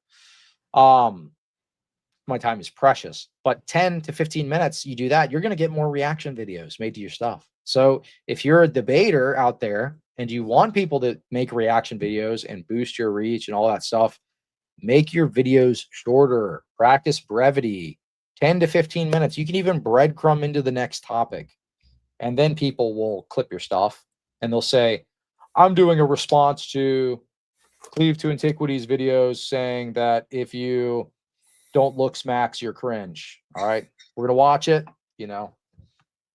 Anyway, but the too many people, especially smaller channels, will make videos they're like 2 hours long. It's ridiculous. Yeah. Yeah. Cleve is 100% correct that brevity is persuasive. They teach us this in lawyer school. Absolutely. Don't rant. Don't rant. Cameron will never recover from saying he worships the same God as Muhammad. What? Who? Cameron Bertuzzi? Is that who you're talking about? Crashed out on you guys had the debate. He crashed out. No, that was Trent Doherty. Oh, Cameron is the Catholic guy. Okay. Cameron Bertuzzi is the guy that hosted Trent Doherty on there. He's the guy that set him up, basically. Yeah. How are we doing? How are we doing on our goal? Help me reach the goal. I don't even know what I'm at. Do I even have one set? I think I have one set. Let me see. I'm gonna pull this up real quick. Dog, I don't even have one set. Okay, well, we reached the goal because I didn't set one. Woohoo! Let's go. Yay. Good job, Matt. Yippee. All right, let's see. I'm gonna get to the next question here.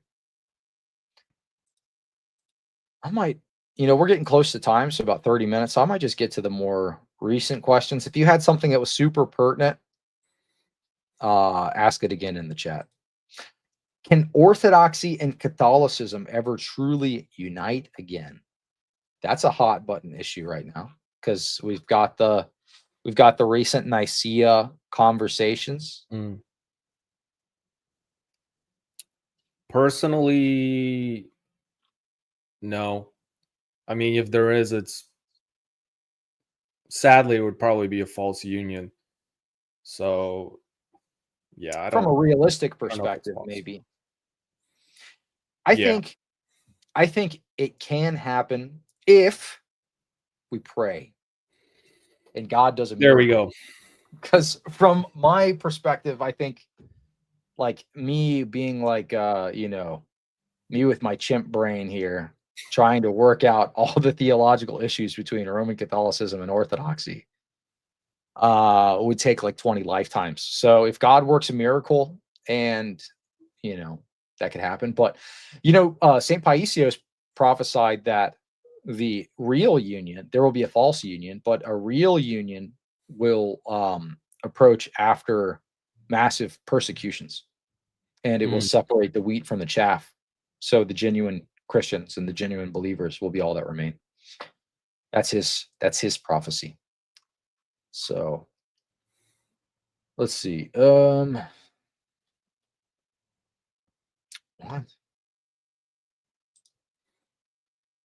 You just completely ignored the answer that we gave the last time.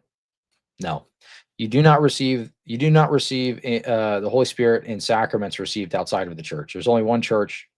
There's one baptism. There's one Eucharist. There's not a million different baptisms in Eucharist. So no, your premise, your question is asked on a false premise.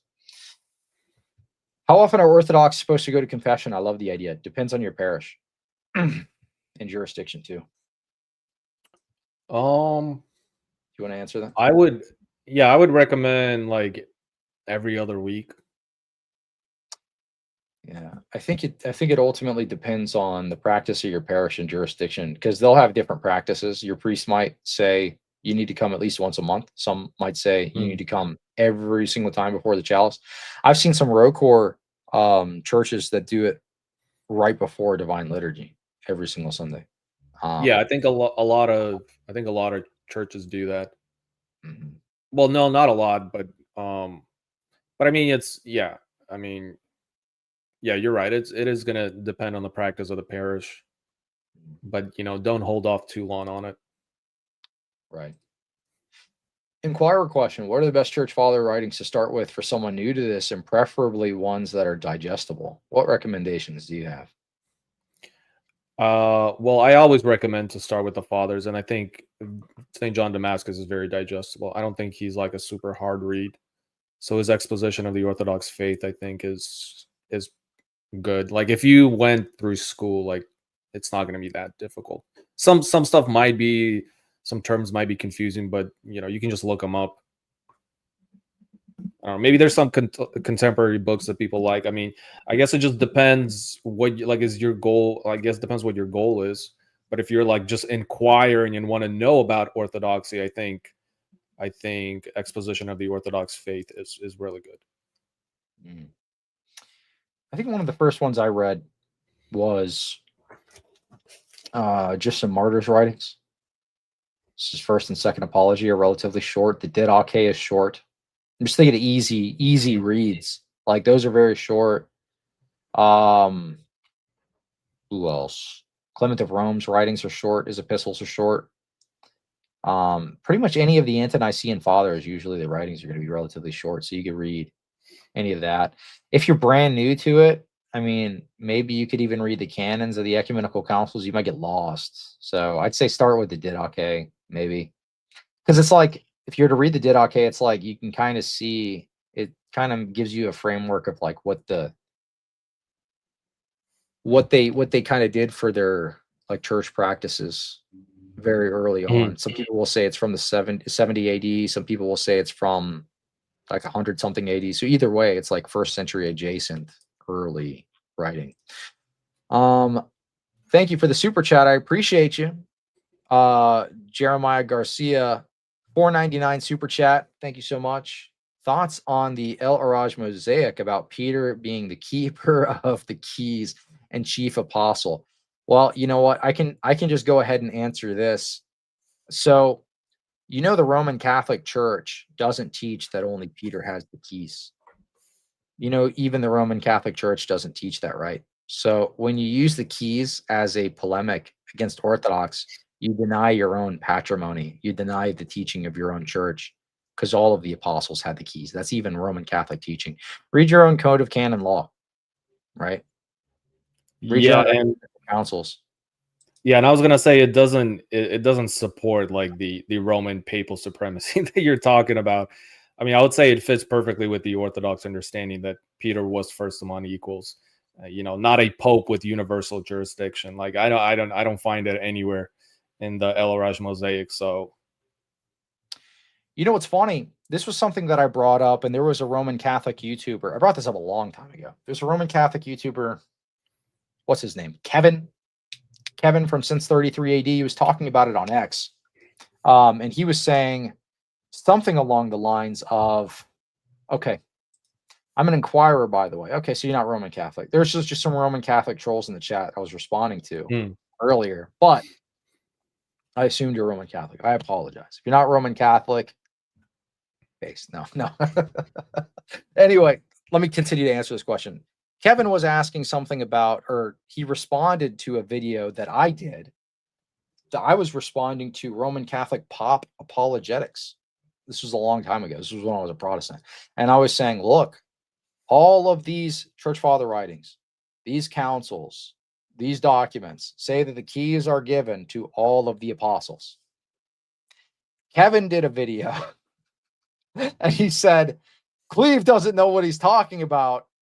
All of the Roman Catholic Church teaches that all of the apostles are given the keys. Thank you for agreeing with me. Wonderful.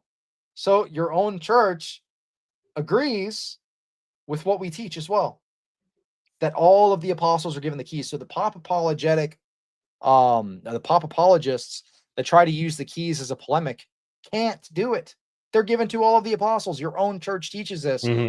People don't, I'm not saying you, Jeremiah, the people that would make the argument. Your own church teaches this. It's a bad argument. It just shows that you're not understanding what your own church teaches. Anyway, good question though. An imperfect analogy for people asking if other churches are valid. If there's only one genuine article, orthodoxy, logically all others are counterfeit. Yeah. You're either in the church that Christ established or you're not. Whoa, big super chat. Patty V. Peterson, $20. Thank you so much. I really appreciate that. That's awesome. Praise God. Yeah, let me get W Patty in the chat. W Patty in the chat for the big super chat. Thank you so much. If you had a question, let me know, and I'll pull that up here next. But I appreciate the support. Let me get W Patty in the chat. Yeah, there you go. Alex is your biggest fan, man. He's hyping the chat. Yeah, he's hyping everybody up. There you go. That's good. That's good. I was in his stream the other day, and it was really, really good. He had it was a good time. Not a lot of people were streaming, and he had a decent amount of people watching. I was just kind of like chilling. I had nothing better to do, so I'm just like commenting in there. Sometimes I'll watch other people's streams, and then I'm like, man, I'm bored. I kind of want to call in. You know what I mean? RCC gaslights so much that the followers get lost. I do notice this. Well, it's not so. I feel like the apologists are on a different wavelength sometimes than like the hierarchs of the Roman Catholic Church. You know what I mean? Like they'll publish documents that are like, hey, we're on this page here. And then the apologists will be like, this doesn't actually mean what they say it means or whatever. There was another video to bring up the same gentleman, Kevin from Since 33 AD, as well as another guy that's really small channel, DoorDash Thomist, but huge troll, small channel, huge troll. He made a video a long time ago that actually got a decent amount of views for how small his channel is. That was like, he said, Mary being mediatrix of all graces is Roman Catholic dogma. He made a video on this. And then the Roman Catholic Church publishes a document that says, we're not going to call Mary mediatrix of all graces anymore. So he did like subsequent videos. It was like, this isn't actually what they mean. Like, please listen to me instead. It's so funny, bro. I hear as many opinions from RCC people as I do Protestants. To be fair, it's just the apologists. That's, for the most part. W Patty, absolutely W Patty. You saved the stream. Thank you so much. Val, are you getting a little tired, man? Me, no, I'm good. I see people like these guys are always trying to roast me. Like my followers are just brutal. They're always like, Val has no emotions. No emotion. You're stoic maxing. You're trying to be very stoic, maxing, bro. That's what it is. No respect for their elders, dude. You show some respect, these guys are young Dave. L young Dave in the chat. Everybody spam L Dave. Quit roasting. We need some positivity in here. Give some compliments. Don't be so negative. How could you? This ruined my night. After Patty came in here with the amazing, wonderful super chat, you come in here with Val looks tired. It's over. Banned from the chat forever. It's my resting phase, guys. Like I'm not, I grew up in the States, but I wasn't born here. So, I grew up in like a ethnic community, dude. All right. My resting face in some of these streams is just like, I'll be laughing and then I forget to like reset my face. So sometimes I'll look at my clips. I'm sitting there like this the whole time, and I'm like, I look really dumb. Like, maybe I can't use that clip. That's funny. There was one. I'll tell this story. There was one stream I did where I forget who was the guest, but they said something really funny, so I laughed. And I had a cold when I was doing the stream, so I wasn't like thinking completely straight. So I sat there like this for like 10 minutes. Like my face didn't reset. And I was like, oh yeah. I was like an idiot. Yeah, basically. It was good. You just can't satisfy these guys. Like you smile too much, you look stupid. You don't smile, you're an emotionless bot. No, you just do both. You just be manic about it. Like smile and then like immediately just you gotta learn to reset and just stare into the camera. Just get really close to it.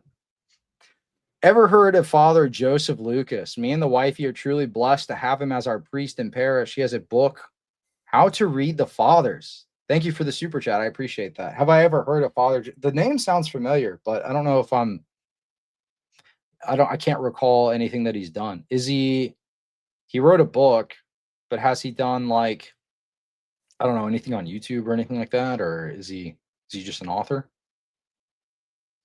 Yeah, I've never heard of him. Why y'all gotta roast my boy Slavic Ruslan like that? Exactly, dude. Why you gotta roast me like that? Slavic Ruslan. That's funny, dude. Hey Ben, how do I submit questions? Ask them with a Q in front, and we'll get to them. Since you reject Our Lady of Fatima, poorly researched video, by the way. Oh, my old one. Do you reject any Orthodox miracle claim because they pale evidence-wise? How was the Fatima video poorly researched? Thank you for the super chat. But that was peak, okay? That was peak. That was a very old video. I don't remember when I did that. Yeah, the Fatima claims were basically kind of subjective, and a lot of the prophecies that were recorded in the commentary from the sisters basically were done after the events that were supposed to be prophesied. So that doesn't cause you to doubt. That doesn't cause you to maybe cast a little, look at the claims a little closer if they're making prophecy claims after the fact. I mean, there's a whole bunch of videos on Fatima that we could discuss. I mean, maybe one day I'll go back and revisit that video, but that is an older video. I don't remember everything that was published in that, but I remember specifically a lot of the prophecy claims were published after they had already occurred. The events had already occurred. So yeah, and I was gonna just add, rejecting Fatima isn't like you're rejecting, the supernatural. I mean, you're just sort of rejecting a theological framework. It's sort of a false equivalency and a false premise. Also, the Orthodox Church doesn't build doctrine or devotion on like on apparitions. I mean, it's just, I don't know, it's kind of weird. Yeah, I don't know. Are there any Orthodox miracle claims that I reject because they pale evidence-wise? I'm a super skeptical guy anyway, man. If I have an opinion on these things, I'm just, I keep the opinion to myself at this point. What do I know? I have to I have to go through more spiritual formation in that regard as far as Orthodox miracle claims. I have some opinion on some of the events that I've published videos on previously, but I don't think they necessarily need to be rehashed. Those are things for me ultimately to work through with my priest, not air live on stream, I think. But good question. All right, let's see. Do I have...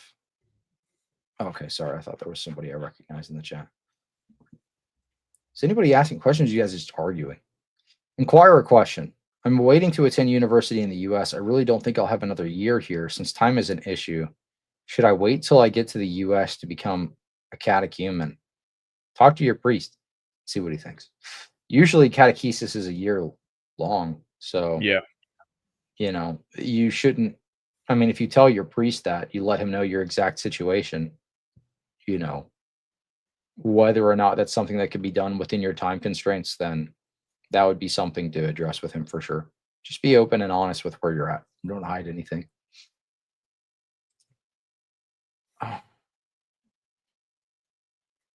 We talked about this this has come up like almost every single stream. Can you comment on the Council of Florence and whether the bishops who signed the council were in error or were not binding somehow? Councils are never affirmed as ecumenical until after the fact. They're never affirmed as ecumenical until after the fact. There have been a number of robber councils signed by bishops, right? There have been a number of robber councils. They're never made ecumenical until after the fact. So I don't understand what the question really... Let's see. Do you think the first apostles venerated icons? Yes. If not, why must I? Because they did, and you should too. What do you think, Val? We kind of talked about this already, but I don't know. I mean, well, you brought up that video by, was it a video you said you brought up by yeah, it's on my channel. Craig Trulia about Yeah, that wasn't veneration Craig on that. Nope, that wasn't Craig on that video, but that was the guy from Scriptorum Press, that publication that published the peer-reviewed article on it. So okay. That was a person that published a peer-reviewed article, but Craig has worked with him, so Craig is willing to debate on it.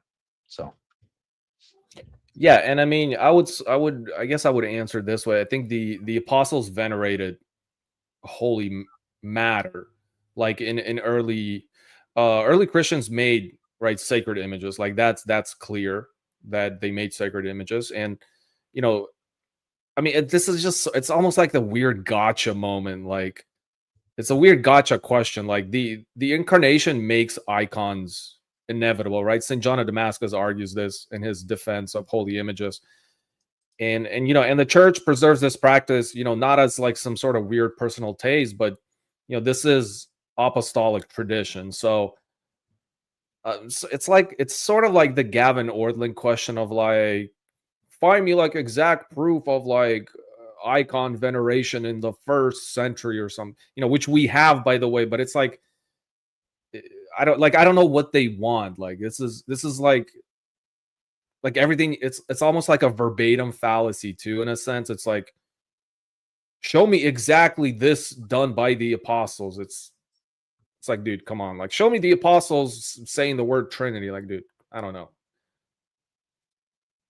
Here, I'm going to pull something up real quick, because there's a Roman Catholic in the audience that's kind of talking some stuff. He says, icon veneration is a development of doctrine. This is a newer Roman Catholic talking point that I've noticed from pop apologists. Have you never read the canons of Second Nicaea? Have you never read the canons of the Seventh Ecumenical Council? Do you not realize that by saying this, you're effectively rejecting rejecting the Seventh Ecumenical Council. The argument made by the fathers of the Second Ecumenical Council, or Second Nicaea, Seventh Ecumenical Council, is that icon veneration is an apostolic practice. Look, I'm literally going to pull up the canons of Nicaea II right now. This is the argument right before the anathemas. So it is that we really follow Paul, who spoke in Christ, and the entire divine apostolic group and the holiness of the fathers, clinging fast to the traditions which we have received. From who? From the divine apostolic group and the holiness of the fathers. So the tradition once handed down, the faith once handed down. Anathemas concerning holy images. If you do not confess that Christ our God can be represented in his humanity, let him be anathema. If you do not accept representation in art or evangelical scenes, let him be anathema. If you do not salute such representations as standing for the Lord and his saints, let him be anathema. If anyone rejects as any written or unwritten tradition of the church, let him be anathema. Where were these traditions handed down from? Where did it say they were handed down from? Anybody know? It's highlighted right here. From the apostles. So when you say icon veneration is a development of doctrine, you're de facto rejecting Nicaea II. Even if you don't say you're rejecting Nicaea II, you are, because that's the argumentation they make at the council itself, contained within the canons. It's in the preface to the anathemas against icon veneration. Against rejecting icon veneration, right? Yeah, it's like, if then just reject the church, like you have to, just fully reject the church, or like cherry pick, like the, like Anglicans do, the cherry pick canons, like reject these canons, accept these canons. Well, that was one of the biggest selling points for me. Not really selling points, but thing that convinced me was the way that the Orthodox handled canon law versus the Roman Catholics as far as development of doctrine. So with the Orthodox Church, the canon law system that is in place now is very similar, not very much deviated. Obviously, there's some praxis shift in the way that canons are applied. But the system is the same. The mindset, the phronema, is the same as the first 1,000 years of the church. That is not the same within the Roman Catholic Church. They've developed past canons. Their arguments have developed past the canons of the ecumenical councils. They're completely different. It's not the same at all. It's just, well, this is kind of the way that we had like a seed of this doctrine in the early church, and then we just kind of developed past it or something. That's not, no, it's the faith that was handed down, the faith once delivered, right? It's not the faith that was handed to us in a seed and then watered over time and developed. And like maybe the articulation can be updated, but you're not developing new things, right? You're not developing new things out of the seed of an original doctrine. This is clarification, right?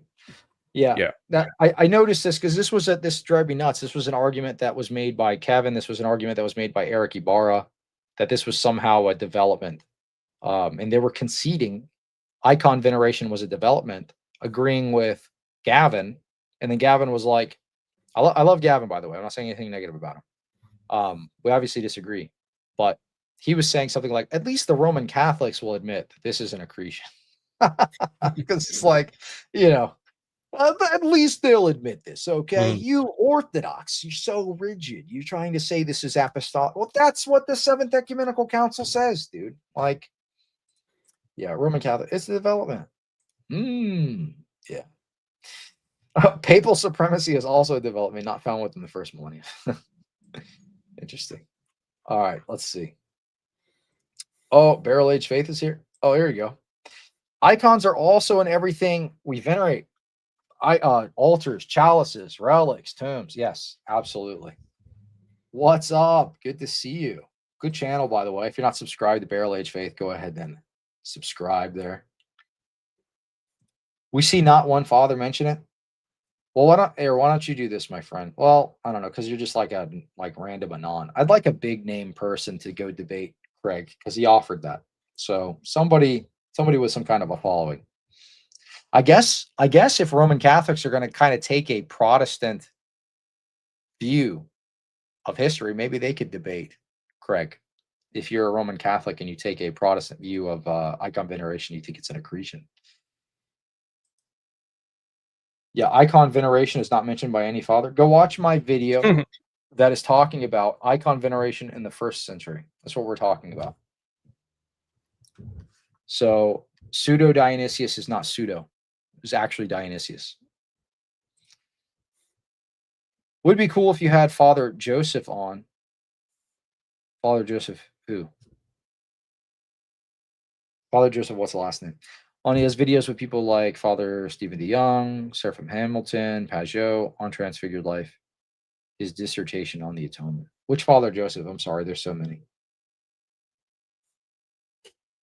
You have to let me know.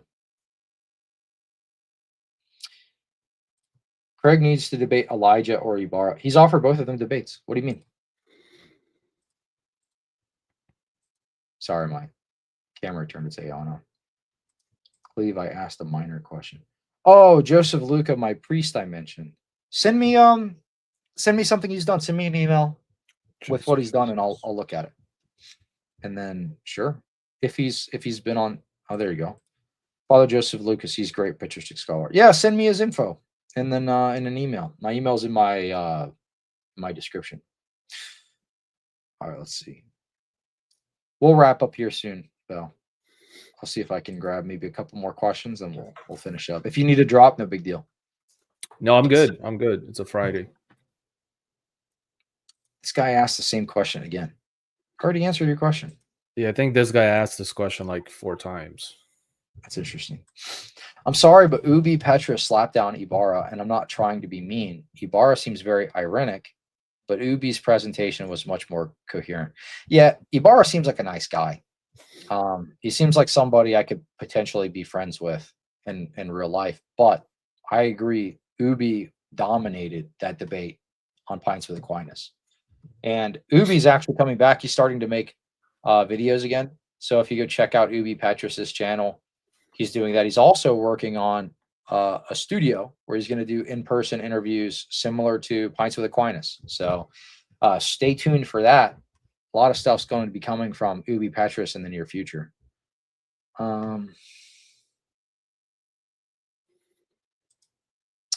No, I think Truth said icon veneration is.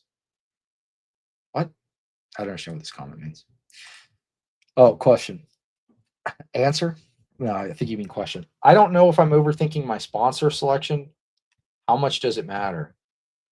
I mean, the way that my priest is kind of explained it to me was it's basically just to make sure that you have roots within the church and that you're actually engaging in the life of the church, right? So I think I would say definitely I wouldn't like I gotta pick the best Orthodox. Like I gotta go catch the best Pokemon. I'm gonna scout out I'm gonna min-max the stats on my on my Orthodox sponsor. Oh, this guy's got 20 piety points. Okay. So Yeah. but this guy over here, he's got the Death to the World t-shirt and it looks like a cool guy. So do I go piety maxing? What's the meta? What's the strat here? Who am I picking for my sponsor selection? Yeah, people tend to get very like autistic when it comes to stuff like that. I mean, just pick somebody that's been Orthodox for a while. I think that's probably a good one. Somebody older, preferably, I think is good. Somebody that can give you some advice. And yeah, I mean, don't like overthink it. Like Cleve just said, like you're trying to catch like some maxed out stat Pokemon. Like, yeah, I got to min max my sponsor's stats. Well, this guy over here, I got to hang out with him because he's got, he's got the full, what's the name? The full Philip Schaff set. So he's church father maxing here. yeah. This other guy, he's got the cradle knowledge. I've got, the lifelong cradle Orthodox grandpa that I could pick, and he's got stories from the old country that are like super awesome. Which by the way, I'd say that's probably one of the cooler things I like to like in person at church when we do like men's fellowship and stuff like that, like once a month. And I'll go and I like to talk to the older like cradle Orthodox guys and get their stories because they always have like crazy awesome stories. Like, yes, I remember when we were in the persecution back, it's like huge, like stuff that you would normally read in a book usually. It's interesting.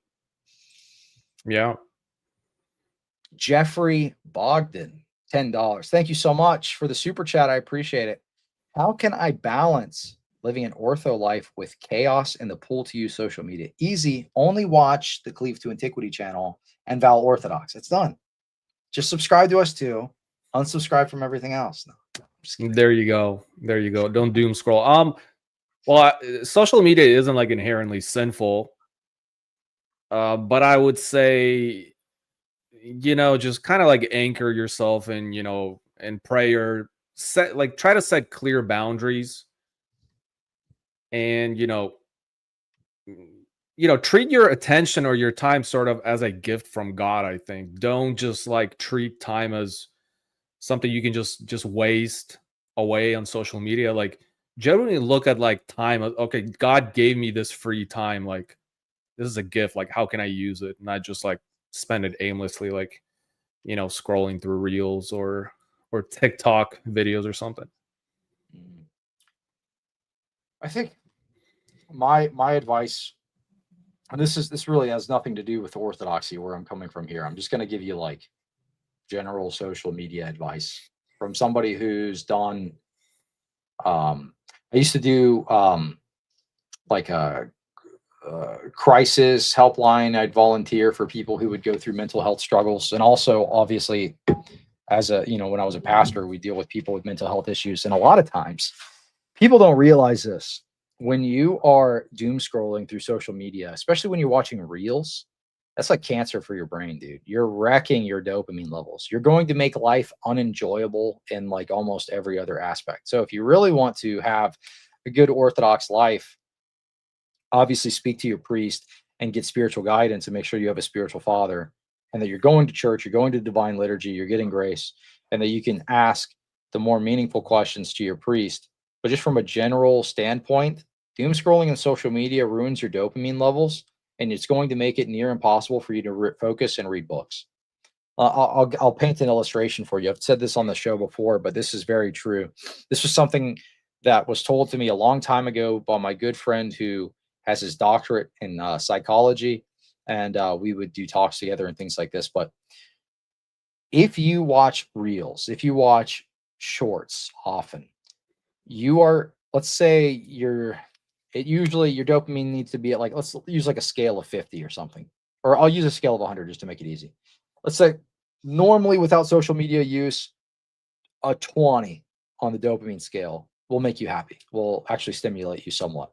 Okay. If you're scrolling through reels, you're conditioning your brain to no longer be satisfied at that 20 because you are getting that hit. Oh, I'm up to a 20 every couple of seconds. I see funny video. Ha ha ha. Dopamine reaction in the brain. I see funny video the next 60 seconds. Ha ha ha. Dopamine reaction in the brain. Where the way that we were developed is kind of slow drip dopamine, extended release. I'm going to go hunt this deer out in the woods. It's going to take me 2 hours. I finally spear it. And then finally I get that, 20 to 30 hit of dopamine after all of that work. But you're just getting it back to back to back. So what does your brain do? It says, okay, well, this is the new normal. So it raises your threshold. So now what would normally give you a reaction that basically like is like your reward mechanism in your brain, basically, will now requires like a level 30 because you're used to getting level 20s. So then you need more reels. Then the reels start to get boring. So you need, I don't know, something else. I need reels plus watching TV. I need reels plus I'm watching a YouTube video plus I'm watching TV. And then eventually that threshold gets higher and higher and higher. And what happens when you're reading books and things that actually take work? Those things are slow release. And then maybe you get like a 20 or a 30. How are you expecting to focus if you've wired your brain to get dopamine hits every 60 seconds, every couple of minutes? So get off of the shorts. If you're going to watch stuff on social media, watch long form content.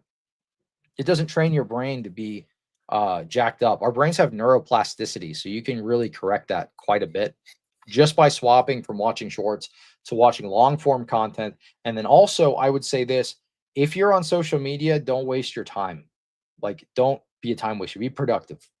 I use social media to do this. You know, if I was spending my whole day, which sometimes I fall into the trap of it, I'm not perfect. If I was spending my whole day doom scrolling, I would never have any energy to do this for you guys. If I was spending my whole day doom scrolling, I would never have the energy to do really anything in the Orthodox life, and my brain would just be cooked. So I don't know. Not a great brevity answer, but an answer. How has Orthodoxy improved your spiritual life?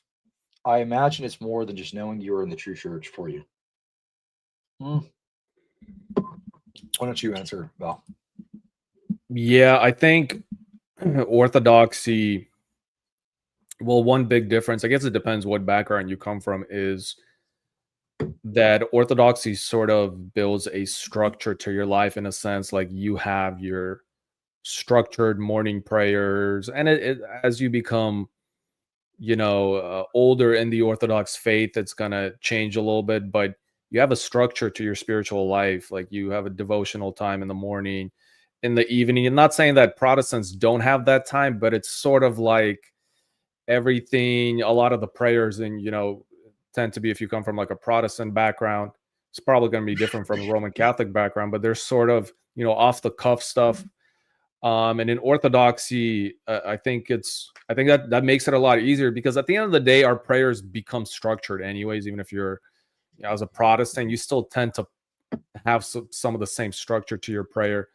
So I think that's one way, is it builds good habits, like having built like a good habitual spiritual life. um and the other thing is like a big focus on fasting, which I think Roman Catholicism and Protestantism lacks. As in, like, I just don't think it's taken very seriously in those traditions, just sort of comparing the regular everyday Roman Catholic to the Orthodox Christian. So the seriousness of the spiritual life.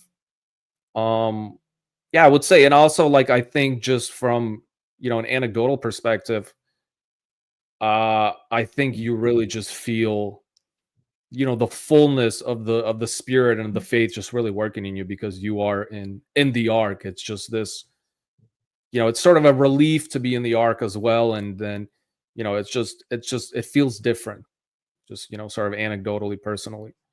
Mhm. I think for me, one of the more profound differences, I talked about this on, uh, Buck's channel, Counterflow, the Orthodox channel. I was on there recently. The video hasn't gone up yet, but I mentioned this briefly in that because he was asking like what was different from kind of your experience in the evangelical circles versus the Orthodox circles. And what I was telling him was from the perspective of somebody who was a pastor. When you formulate sermons, oftentimes the entire service is you focused in the evangelical world and in most Protestant circles. The entire service is you focused. It's I'm going there to get a message from God that's applicable to me. All right. I want to listen to the sermon. I need a message for me that is applicable in my life. How's it going to help me? What does God's word do to apply to me, my life specifically, me? Am I getting something out of this? What am I getting out of the service? Did you get anything out of the service, honey? What did you get out of it? That's the focus.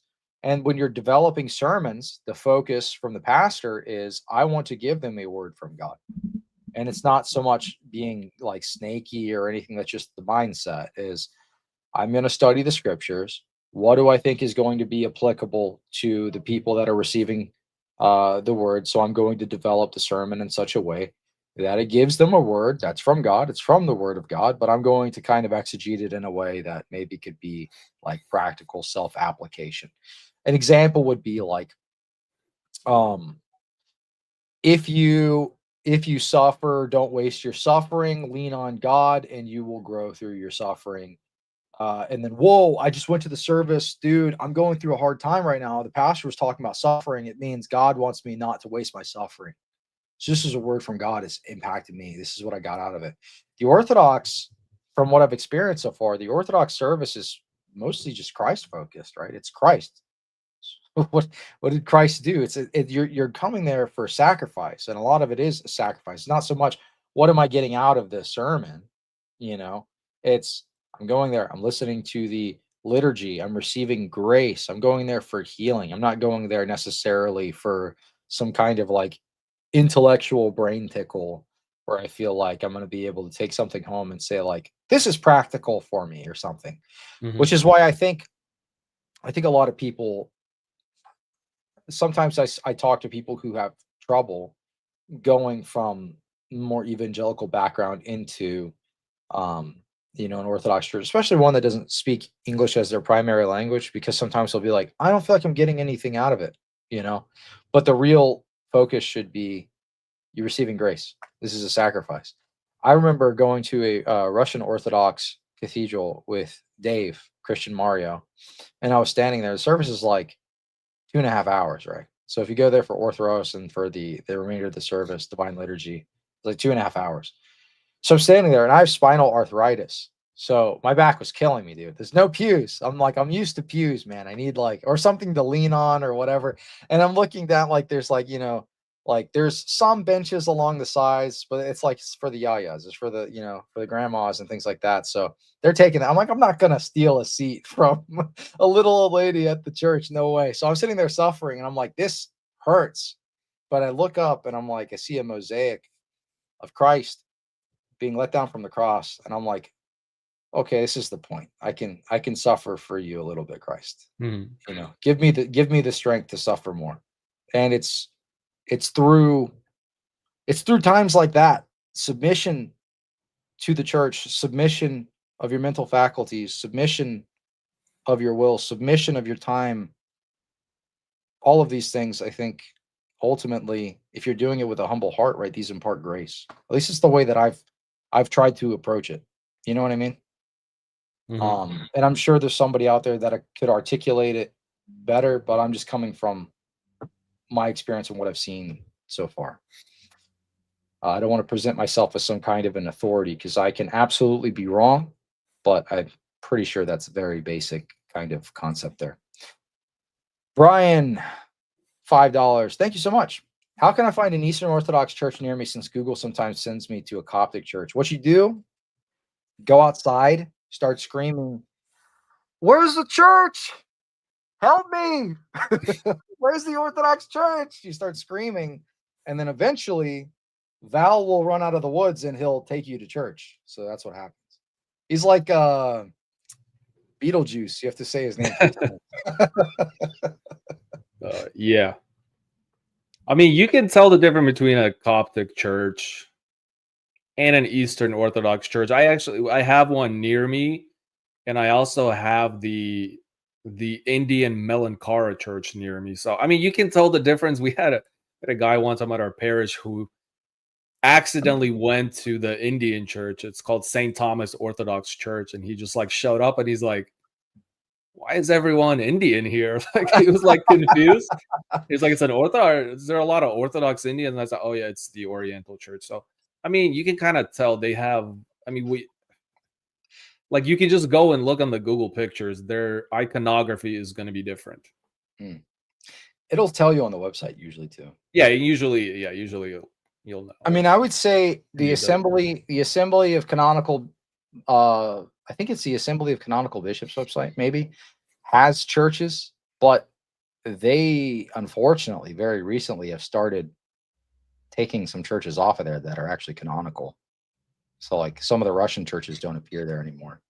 Oh, okay. So I was recommending them for a while. That website, I'd put the link, but they didn't make any announcement. I don't know. They didn't make any announcement. They just some of them were starting to roll off of the website. So a website called Orthodoxy in America is what I used. Yeah, I would say just go check out their website. Usually they all of them will say this is our bishop. About us. Priest, here's the bishop. You can just Google. You can tell the vestments are going to be different. You're gonna notice that this looks kind of different. Yeah. The iconography is different. They've got the big eye icons. Yeah, the Ethiopians have those big eyes on their iconography. Mm-hmm. Best objection to Pine Sap Feels Guy. This is my best objection to Pine Sap. Look, Sappy, I want to be charitable and friendly to Sappy, but him and Luigi have to make up first. Okay. That's all I have to say about that. They had a big falling out and things were said and things were done that were not so good. So I think, look, we're Christians. So if somebody wrongs me, I try to forgive them as quick as I can. I try not to hold that in my mind. Like, I don't hold grudges. You know what I mean? Like, obviously, sometimes there's like a practical sense where it's like, okay, maybe I can't partner with certain people on things, or like maybe I can't let them into this part of my life because I don't trust them anymore. But as far as like holding stuff against them emotionally, don't like, you got to let that go quick. So, I would like to see them both kind of just shake hands and move past it. That's what I would say. Pine Sap obviously is Roman Catholic. He's not Orthodox. He's got some opinions um, that I don't necessarily agree with. I know he's a little more nuanced than he used to be. Some of his old stuff was maybe a little out there, but his newer stuff is a little more nuanced. So I don't know. That's really Wasn't he just on Christian Mario's channel like not too long ago? Mm-hmm. Yep. That's the only time I've ever like actually heard Pine Sap. Never listened to Pine Sap. He was active a lot back in the day, and then he got kind of, I don't remember if he got canceled on YouTube. I know he went That's on. right. I don't know if he got canceled on YouTube. He might have, but he was on Rumble for a long time. I didn't watch him back then.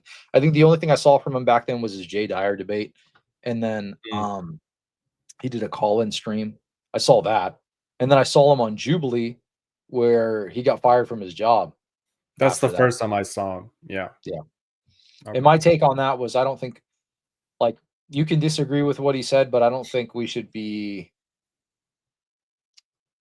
like, we live in America. Like, the kind of censorship culture has gone too far. Even with people I disagree, I don't think they should be losing their jobs over it. You know what I mean? Unless you're like in a position of authority, right? And I don't know. Then maybe there could be some nuance there. But anyway, that's all I have to say about that. Pray for reconciliation and forgiveness on both sides there. That was what I brought up in Mario stream too. I said, Pine Sap, when are you going to apologize for Luigi so I can like you again? That's kind of a joke question, but also like, hey, come on, let's we're Christians. Let's forgive each other and move on. Hey, thank you for the $20 super chat. Praise God. I need the little drum roll there. When I was behind the iconostasis during the Divine Liturgy, what were you back there? I was in a lot of pain from all my injuries. I prayed that I endured to the end. Next day I was healed. I didn't believe a healing miracle would ever happen to me. I'm assuming maybe you were like altar server or something. But yeah, praise God. I was in a lot of pain from all of my injuries. I prayed that I endured to the end. The next day I was healed. Wow. Beautiful. Yeah, I think endurance for the sake of God, willing to suffer even a little bit. One of the things that Father Paul Trubenbach said on our most recent stream where he was on the channel, that really struck me was he was talking about in times of like spiritual dryness, that's actually kind of a blessing, and that when you engage in your morning and evening prayers, even though you're in a time of spiritual dryness, it's actually a blessing to you. You receive more grace because you're offering a genuine sacrifice to God. Whereas, when you're feeling into it and you're on fire, it's coming very naturally. It's like, it doesn't cost you very much. But when you're struggling, when you're suffering, when you don't feel like going to liturgy and you go, and you're in pain and you go, when your back is killing you and you're having spinal arthritis spasms and you stand there and you don't leave and you're remaining there for the remainder of the liturgy, you stay there and you say, I'm doing this for you, Christ. Obviously, like, if my back was about to break or collapse or something, maybe there's some kind of nuance there somebody could offer. But you're offering a sacrifice to God. I think that's beautiful. Prayed that I endured to the end. The next day I healed. I was healed. And then if you didn't endure, then no. But anyway. Inquirer question. I'm struggling with sola fide. Do you know a good in-depth refutation you would suggest? How did you deal with it, Cleve? Well, I think the easiest thing, and I'll let you go after this, but he's saying my name here, so I wanted to give him a little offer. The way that I think one of the more compelling arguments to me, and this was one reason I never did sola fide debates, okay, as a Protestant. I never did them. It's one of the harder points to defend as a Protestant, in my opinion. I had a conversation with Ruslan one time, and he was going to, when he was having Jay on his show, he had asked me, like, what should I ask Jay? What would be some good questions? He's like, I have this thing I want to go on sola fide about. I'm like, don't do the sola fide thing. Like, there are counterpoints. He will bring up counterpoints. It will not go well. But then he was like, no, I feel really strongly. I'm like, okay, then just, ask him whatever you want to ask, but make it not very confrontational, so that way it's more of a discussion, and then it'll work out better that way. So that was kind of the advice there. But as far as sola fide, the thing that convinced me, or not really convinced me, but a good counterpoint, is that no one for the first 1,000 years of the church held to imputed righteousness. They all held to infused righteousness. And even Protestant scholars will admit this. McGrath actually published a statement stating that imputed righteousness was not taught for the first 1,000 years of the church. The entire view was infused. So you're cooperating with grace. So if you're confused by the language there, imputed is basically you're just declared righteous, and boom, you're righteous. That's the Protestant view. Because sola fide language, justification by faith alone, right? It's kind of vague. You have to get to what it actually means. Because I can say sola fide and mean 20 different things. Or I could say we're justified by faith. Okay. And that could be true even from an Orthodox standpoint, but we're saying it's faith working. It's a working faith, right? It's not a dead kind of stagnant faith. It's faith synergizing with the Holy Spirit. So you got to clarify what you mean. So the way to clarify that is by differentiating between imputed and infused righteousness that gets past all the nonsense. Because people will say, Clement of Rome, I did the same thing. Clement of Rome says we're justified by faith apart from works. Okay. And you take that citation, you air it. But what does he mean by works? Is he talking about works of the law? Is he talking about so on and so forth? Is he talking about, what is he talking about? Okay. Is he talking about initial justification? Is he talking about whatever? These may not be terms that we typically use, but I'm just throwing things out there for you to think about. The real argument is imputed versus infused. So the answer to all of your questions ultimately, as far as theological disagreements, is the goal should be to get to this, should be to ask this question at the end of the day. Did the apostles teach this and hand this down to their disciples? Apostolicity, that's ultimately what matters. Because if it's the faith once delivered, if it's what the apostles taught their disciples, and guess what? That's what Christ taught his apostles. They're not just making things up. So yeah, that's kind of the answer there. Yeah, I think the best argument is the historic one, which and I don't know if you've done any videos on it. I assume not, because you obviously wouldn't be critiquing. I assume you wouldn't be critiquing, so Protestant doctrines as you're a Protestant, but this is one I addressed recently in my stream. I was reacting to a guy, a something of truth. I forgot his name, but he brought this up, and I also addressed it in a Protestant 5 Reasons Why I'm Not Protestant video. But I think the historic argument is probably the best one. I mean, it's just so evident that it's just not taught anywhere in the first millennium church. And then, I think the biblical argument is also strong against sola fide. I mean, Protestants just, often assume that the justification is just like forensic, right? Sort of ignoring the relational and, transformative aspect of what salvation is. I mean, you know, and there's many verses that, you know, cite faith apart from works, and a lot of the verses that you know, are just taken out of context. A lot of the verses by Protestants are sort of read through already this presupposition that sola fide is true.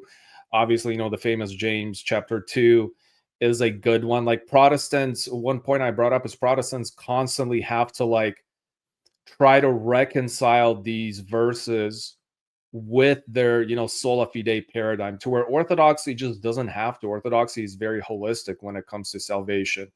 Like we don't have to try to like another thing I brought up is like in order to like justify a lot of their positions, like for example, Calvinists like have to pit, you know, like Romans chapter 8 against Romans chapter 11. It's just like, you know, I guess a personal approach to get over it. I think, you know, study passages in context, right, with Romans, Galatians, James together. I mean, you're not really going to see that sola fide, you know, paradigm. And, you know, the bottom line is sola fide just, you know, reduces salvation to just intellectual assent. I think, you know, besides the, you know, the strong historical arguments, I think theologically it just sort of fails. It's just this like, you know, sort of this declaration. It's just not holistic. It's just not found, you know, it's not found in the fathers. The fathers constantly speak of salvation as, you know, participatory, as incarnational, as you mentioned, synergistic, right? It was just never understood in this, you know, monergist model that, you know, not all Protestants, I think, agree with, you know, the monergism. I think it's mostly probably the Reform guys, but it's just, you know, it was just never understood that way. Like, just read the fathers. The church just never understood it in that, you know, that same model that Luther and some of the other reformers laid out. Somebody asked me an interesting question. They said, besides imputed and infused righteousness, are there any other alternatives? If there are, I've never heard. Those are the two views, as far as I know. Somebody might know of another view, but imputed and infused is typically the two views. That's what I've heard, at least. So, let's see. I'm gonna keep going for a little bit, dude. If you feel tired and you need to drop off, let me know. I'm going to be going on a cruise next week, y'all. So I will not be posting videos or doing any live streams next week. So be prepared for that, because I haven't done that since I opened this channel. I've had videos made and posted every single week. So this will be new. I should have prepared some stuff, man. This week was just too crazy for me to film stuff. I was gonna like prepare some stuff and schedule it out. I've always said, like, if I'm gonna take a vacation, I'm not gonna do like these other guys. I'm gonna schedule videos or whatever and have stuff. But this week's been nuts. I had my master bedroom flood twice. Wow. This week. So I ripped up parts of the floors, dried it up. I had it all done. I had to buy a new washing machine. So I put that in the room, and then the hose was not in the drain. So when I ran it, it flooded again. And I was like, that part was my own stupidity. But I'm sitting there, I'm like, twice. Okay, I'll run the dehumidifier again. And then, yeah, it's just been a crazy week. So I have not had an opportunity to make videos to schedule out. But maybe what I'll do before I leave, maybe I'll clip shorts and pre-schedule them, so at least you'll have some shorts. How about that? I'll do that before I leave. But yeah, it was a wild week. We expect regular live streams from your vacation, Ben. No excuses. Yeah, I'll do it from the cruise ship. I'm going to be on a cruise, so there's no way for me to stream to you guys. I'll be like, it'll be super choppy. Oh, wait. Did you see the Roman Catholic Church making an Oriental a doctor of the church? No, I did not see that. That's interesting. Was this a recent thing? I think I heard about this. I might have seen some on Instagram about it. I haven't seen that. Interesting. What did you think of Miaphysitism? That's a good question. It's wrong. There you go. We'll move on. Yeah, there you go. I know a particular strand of Orthodoxy holds to it. Not sure if you've covered this before. I think, without getting too deep in the weeds, right, the difference is two natures, one hypostasis, or one composite nature, and then they redefine hypostasis to mean something else. Yeah. So, is that enough to schism over? Right. And one thing in the original documents is discussing monophysitism. It's not meophysitism. So the adjustment later to one composite nature is after. This is a shoot the arrow, paint the target afterwards type of situation here. So if you really want to have an honest discussion on this, there's really no way examining the history and the original context of the language used for you to come away with the Oriental Orthodox position. One thing a lot of the guys on TikTok, like Agan, does is he will take these citations, but he will selectively quote scholarship that only agrees with his position and will ignore the remainder. He'll say, this scholar says this about this word. This scholar says this word actually means this, so we don't need to look at the original. Like this translation, the scholar says this translation doesn't, and they happen to be Oriental Orthodox scholars. So it's like the Dawa guys.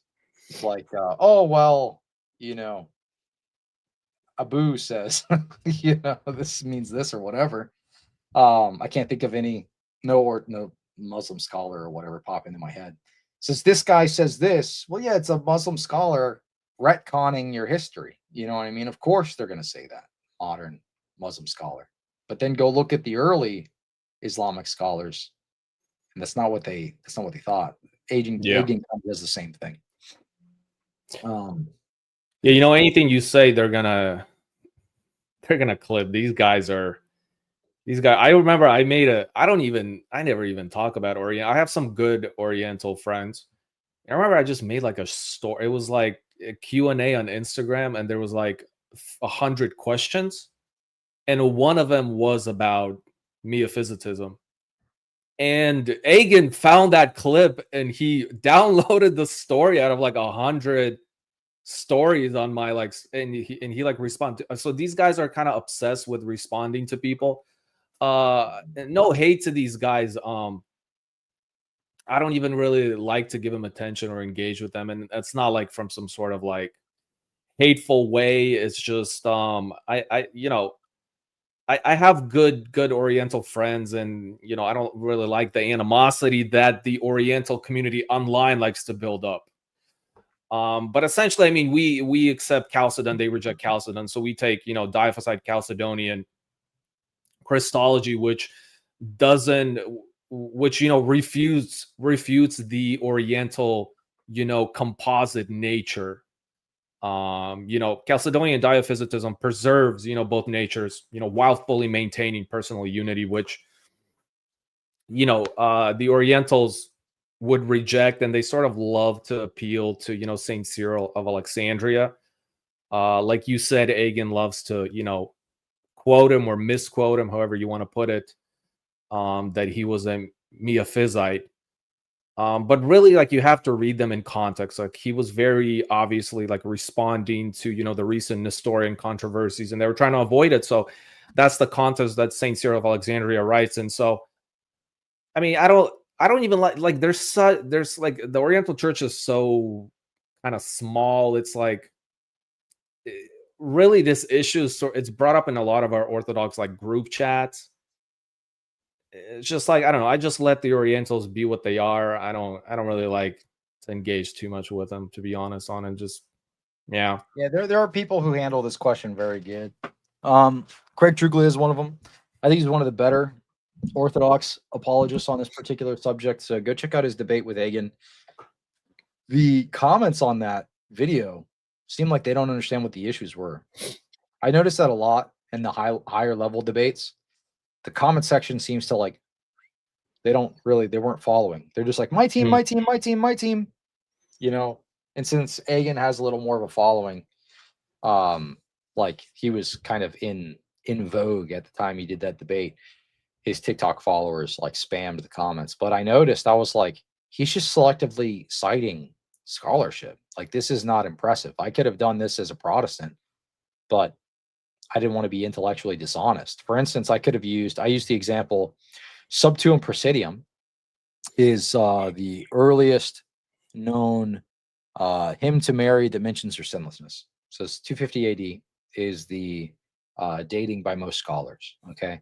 Now, there are some scholars that dated the 5th century. There are some scholars like Hans Forster that dates it to the 7th century. I could have gone with Hans Forster's scholarship and said, well, no, actually, this is dated to the 7th century. Hans Forster says it's dated to the 7th. So you're wrong. It's not 250 AD. That's basically what Agin did in that debate. He's just like only choosing scholars that agree with his position. So it's like, oh, well, even though most of them say it's 250 AD, Hans Forster says it's 7th. So I'm just going to selectively choose his scholarship. So yeah, this and guy David Erhan, I was going to say, has a lot of yeah. content on the Orientals as well, and also another guy who's sort of, I think he went off to like school, Sig, who is also great with like the metaphysics of it.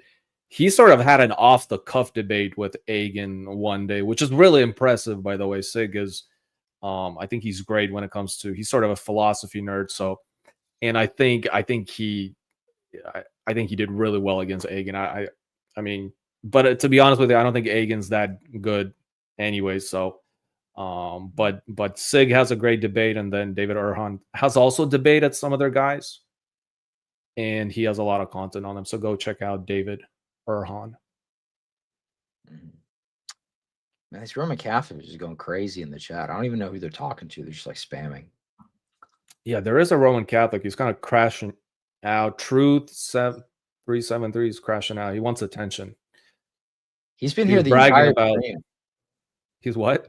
He's been here the entire stream commenting. Oh, well, there you go. He's whatever. Watching. Yeah, boost the engagement. I appreciate it, man. Yes, I love Sig. I hope he comes back and makes videos soon. Yeah, Sig is great. Let's see. Somebody posted something earlier. No, you can't even send a link. It'll automatically delete your comment. This guy asked an interesting question, but the question is wrong. If the prototype passes through the icon, is Christ's humanity omnipresent? It's not saying that Christ is passing through the icon. It's your worship is passing through the icon to Christ. Let's say, like, I'm worshiping Christ through the icon. It's my worship's passing through. It's not him. Mm-hmm. So what are you trying to say? The question is wrong. So maybe that'll clear it up. It's not that he's passing through. It's the worship is passing through. Yeah. So you got that mixed up, I think. But he says, Calvinist inquiring into Orthodoxy. God bless you. I pray that you attend Divine Liturgy. Go this Sunday. What's stopping you? Come and see. Good to see you, by the way. I think I've seen you in the stream before, too. Okay. Here's a question. How do you tell the difference between spiritually processing suffering in an Orthodox way and using prayer or theology to avoid facing difficult emotions or wounds? Prayer or theology to avoid facing difficult emotions or wounds? Actually, don't be like scrupulous, dude. I think people fall into scrupulosity by over-examining their prayers. Are my prayers good enough? Are they coming from the right enough place? Like, just do it. Right? What do you think? I don't really understand. How do you tell the difference between spiritually processing suffering in an Orthodox way and using prayer or theology to avoid facing difficult emotions? I think I haven't. I don't understand how you use prayer. Father Paul answered this in the last stream. So he's saying, like, how do you go between spiritually processing suffering in an Orthodox way? So, like, I'm suffering. I want to handle my suffering in a way that's, in the Orthodox phronema, rather than just using prayer or theology to avoid facing difficult emotions or wounds. What Father Paul said was, even when you don't feel like it, do your prayers. So okay, don't be scrupulous about, like, oh, do my prayers have enough meaning, or am I like approaching them with the right mindset, or like if I feel like it. It's not like an emotions thing. Like, just do it. And one of the things, somebody said this to me, I forget which priest said this, but they were saying when you're doing your morning and evening prayers, if they've been set by your spiritual father or your priest, you're doing that under obedience. So doing it under obedience, regardless of your feelings, is imparting grace, because you're submitting yourself to obedience to your priest or your spiritual father. So then you don't have to overthink. You don't have to be scrupulous. You're just obeying what your priest has told you. And it's as Mhm. simple as that, which is assurance for you, basically, that you're receiving grace through it. So that's the way I look at it. Try not to overcomplicate. Did my priest tell me to do it? Did I do it? Okay, Mm. good. Simple as that. Isn't that beautiful how simple that is? Yeah, I think that's a good answer. I think, yeah, I mean, just face, I think you just have to face the suffering directly with prayer. Um, not try to, process it by bypassing it. Yeah, I think that's, yeah, this is sort of a good question for a priest. So, um, yeah. Hey, Val. What's up, Dan? Dan is a convert. He is an Indian Orthodox catechumen now. Which, by the way, India has like maybe like 4 Eastern Orthodox churches, and the priest, I follow him on Instagram. He sort of travels and serves at the various parishes. He is part of ROCOR, part of the ROC. He actually speaks Russian fluently, so it's always, I'm always impressed when people from like India convert, because it's mostly Protestants. Obviously, I mean, Christianity is tiny in India. Period. It's mostly Hindus, and then Muslims are significant, but the Orthodox that exists is the Oriental Church there. So to come to the Eastern Orthodox Church is like pretty impressive. So congratulations on becoming a catechumen, Dan. Praise God, Dan. Glad to hear it.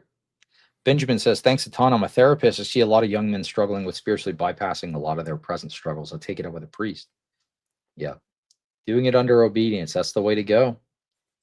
And you're fasting too. Don't just do it on your own. Get that set by your priest. Right. My priest actually says, don't take it upon yourself to do the fasts. Do it under obedience. Have it set by him. Let's see. That's just my priest now. Let's see. And other priests that have been on the channel said the same thing.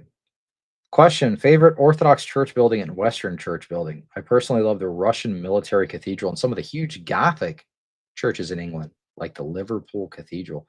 Favorite Orthodox church building? I like that. I like that Russian military cathedral. I think it looks cool. Somebody said that the statue is theologically questionable, though. The giant golden Jesus statue. It looks like it's an icon, but it's not. It's an actual Yeah, statue against that back wall. So I don't know I enough mean about it. so I've been to that cathedral.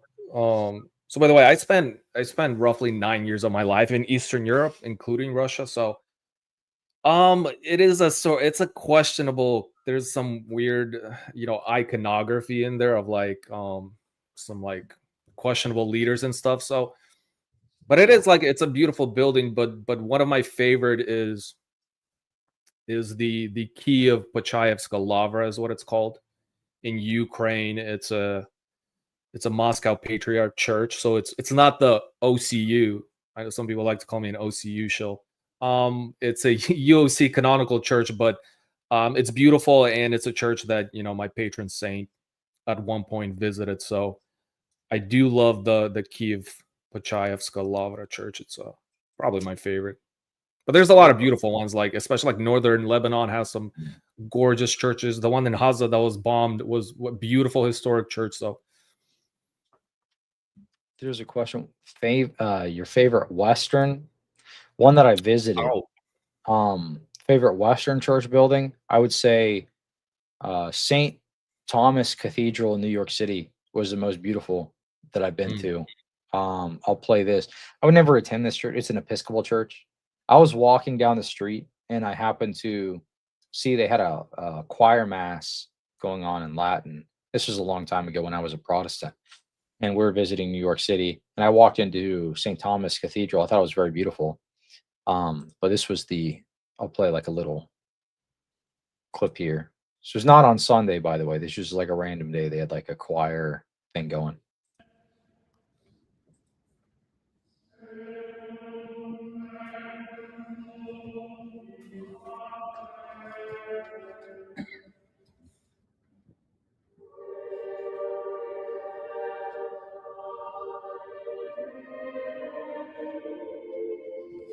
But it was really pretty. You can see like the lights shining through the stained glass. Old kind of Gothic building was really cool looking. Was this the one But that Redeemed Zoomer, I think, posted it on his X one time? maybe, I don't know. He might have. Yeah, I But think yeah, that was probably the it was prettiest beautiful. one I've seen in real life.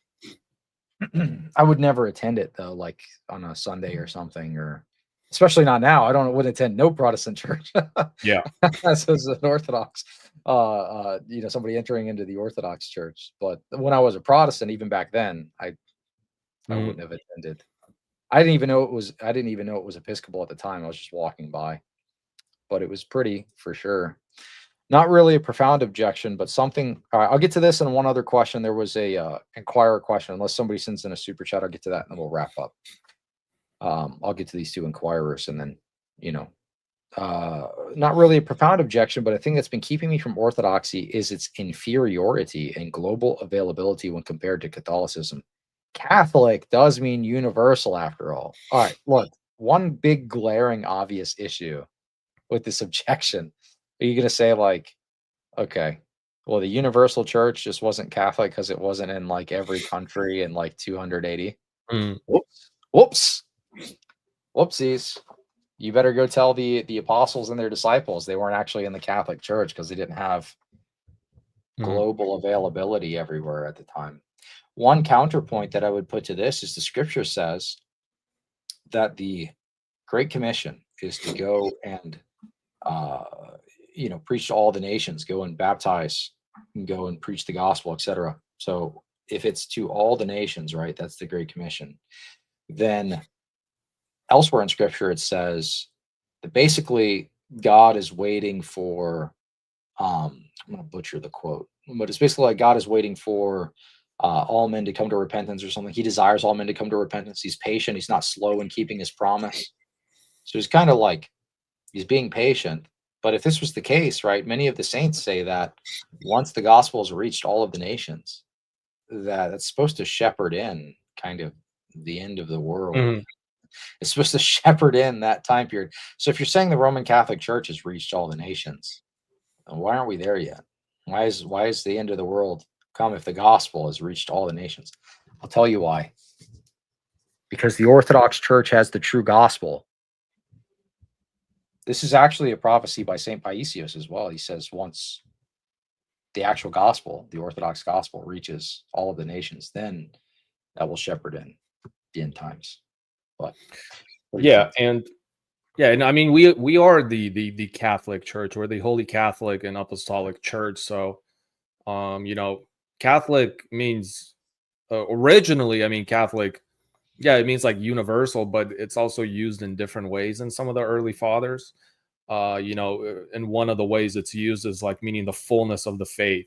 It doesn't mean like you're everywhere on the map. So, Rome sort of spread through a lot of political power, and Orthodoxy just politically didn't have the power that Rome had. I mean, Orthodoxy survived like a bunch of invasions. I mean, you can just read like history. I know guys love history, so if you're like a history buff, you would know that Orthodoxy survived a bunch of, Islamic invasions and, communism, right? Communism dominated the East. So, I mean, maybe you're sort of like trolling in your question. I don't know if you're serious, but I mean, truth just, I mean, simply isn't measured by, like geographical dominance.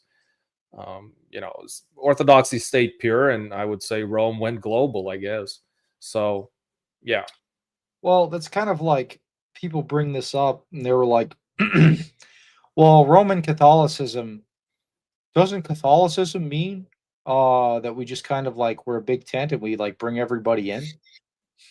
You have to be careful who you're united to, right? I mean, the scripture says if you unite with a prostitute, you're one flesh. Mm. So, do you want to be one flesh with a prostitute? Are you going to unite with anyone?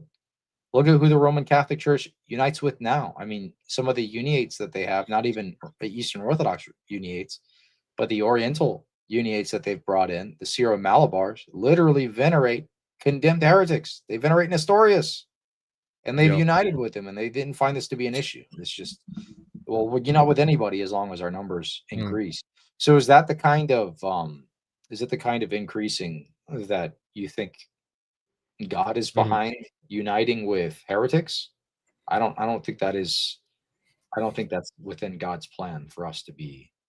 I think that's Exactly. Somebody says that. I mean, even the Protestants claim universality, but just with no unity and truth. So yeah. it seems like Rome is like willing to compromise on a lot of things as long as there's submission to Rome. What is he saying? Can you explain that we are all one? Orthodoxy is bound to its borders. Hick and heat. What is I think he's saying, Hick and heat?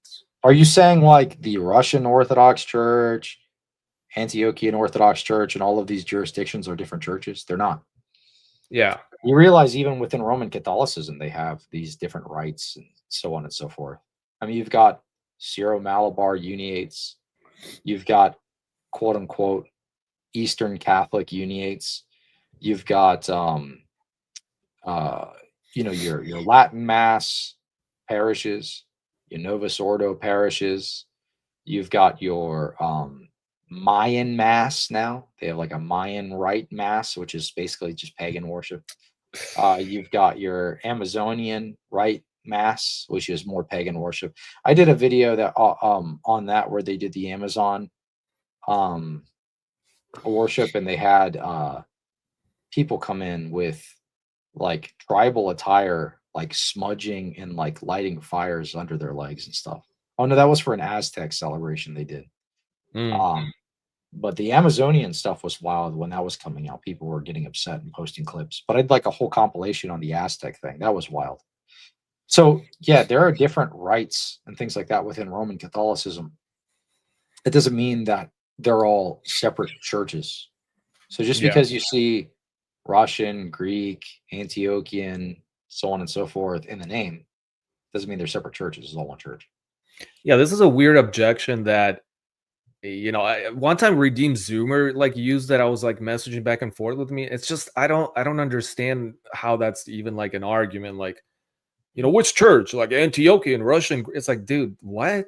It's like I don't know if they're like using it in a trolly way or they're just like genuinely like think it's a good argument, dude. It's just like do some basic research, bud. Do you ever think Bartholomew will ever do something to compete with the Pope's rave? How can we reach the dubstep kids? I don't know. I think Bartholomew's getting up there in age. I don't think he's going to be doing any raves. Let's see. Yeah. Leo's a little young and spry. He can do the raves. Okay, we'll leave that to Leo. He can do the raves. Let's see. All right, there's one more question I wanted to get to, and then we can wrap up. Or more a statement. We can offer him some encouragement. He asked a question earlier. I guess the reason I'm having trouble with Orthodoxy is because I have so much Calvinist and scholastic baggage. I'm an Aristotelian scholastic Calvinist. Well, let me ask you a question if you're still in the chat. Do you have the same beliefs as Calvin? Because a lot of Calvinists don't have the same beliefs as Calvin. Do you believe in the perpetual virginity of Mary? Mm. Calvin held to that. A lot of Reformed people do not have the same beliefs as Calvin. So when you say Calvinist, it's a blanket term.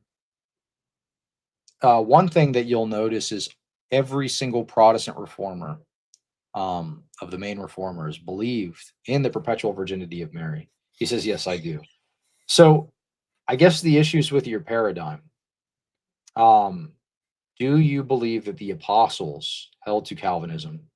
Did they hand that teaching down? Or was this an innovation that's kind of branched out and was elaborated from ideas of Augustine? Because you could say, oh, we've got early attestation more so than maybe other Protestant beliefs because Augustine held to something similar, which it's not exactly like Calvinistic double predestination. Mm-hmm. But if it's just him and it's not apostolic, I mean, you're saying your beliefs were basically not even present in seed form until 400 something AD, the late 300s. So that's a problem, right? Do you want to be a part of the church that Christ established, or do you want to be a part of a modern cult? That's kind of the question. Not in the exact categories, but in a form, yeah, I believe that. That the apostles taught this. Show me somebody before Augustine. because you can't. I know Mhm. I'm not trying to be aggressive, but I'm saying you can't find somebody before Augustine that held to anything close to what he taught. He was an innovator in this regard. So Yeah, I think there's a like Jay Dyer was like some sort of Reformed Calvinist at some point, so he's very familiar with that system. He addresses it a lot. And I actually addressed it in my recent stream when I was responding to a Calvinist, a lot of these sort of Calvinist, viewpoints, and just, point holes in it. And yeah, the one thing is like, well, I guess I could give Calvin credit because he's really one of the few reformers that like actually quotes church fathers. I mean, he just heavily, like, if you read his Institutes of the Christian Religion, he like heavily quotes Augustine to try and prove, these Protestant and sort of Calvinist doctrines. But the bottom line is, again, like these Calvinist beliefs just aren't really found in history. Like Calvin, like read it for yourself. Like read, I mean, Institutes of the Christian Religion is like a massive book. I don't really expect you to read all of it, but just, read through some of it. You're gonna realize, like, I mean, Calvin just really does not give a good case why Calvinism is true and like in continuity with the fathers in the early church. Like focus on that, read it through that lens, and you're gonna see it just doesn't exist. But as far let me simplify it for him a little bit, because he's saying he's read Institutes and he's trying to say Justin Martyr taught Calvinism in a seed form. He didn't, by the way.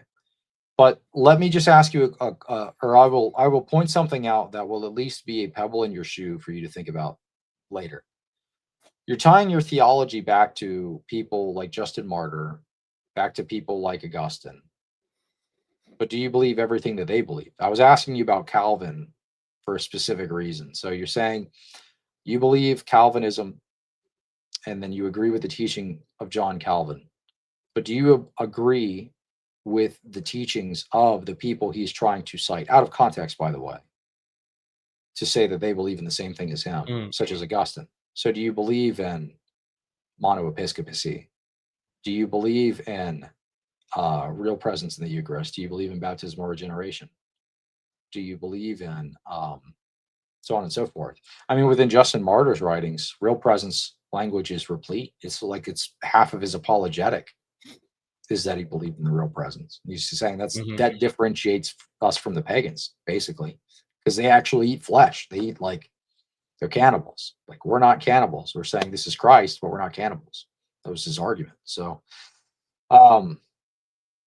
yeah.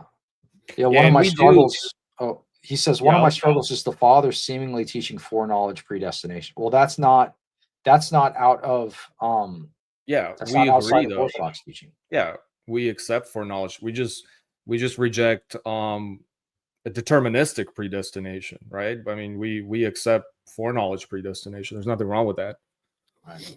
So if you accept foreknowledge predestination, which is actually what the Bible teaches, by the way, read First Peter. Mhm.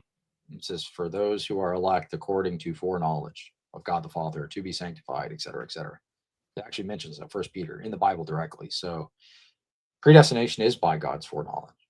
So if you accept that, then there's no reason you shouldn't become Orthodox.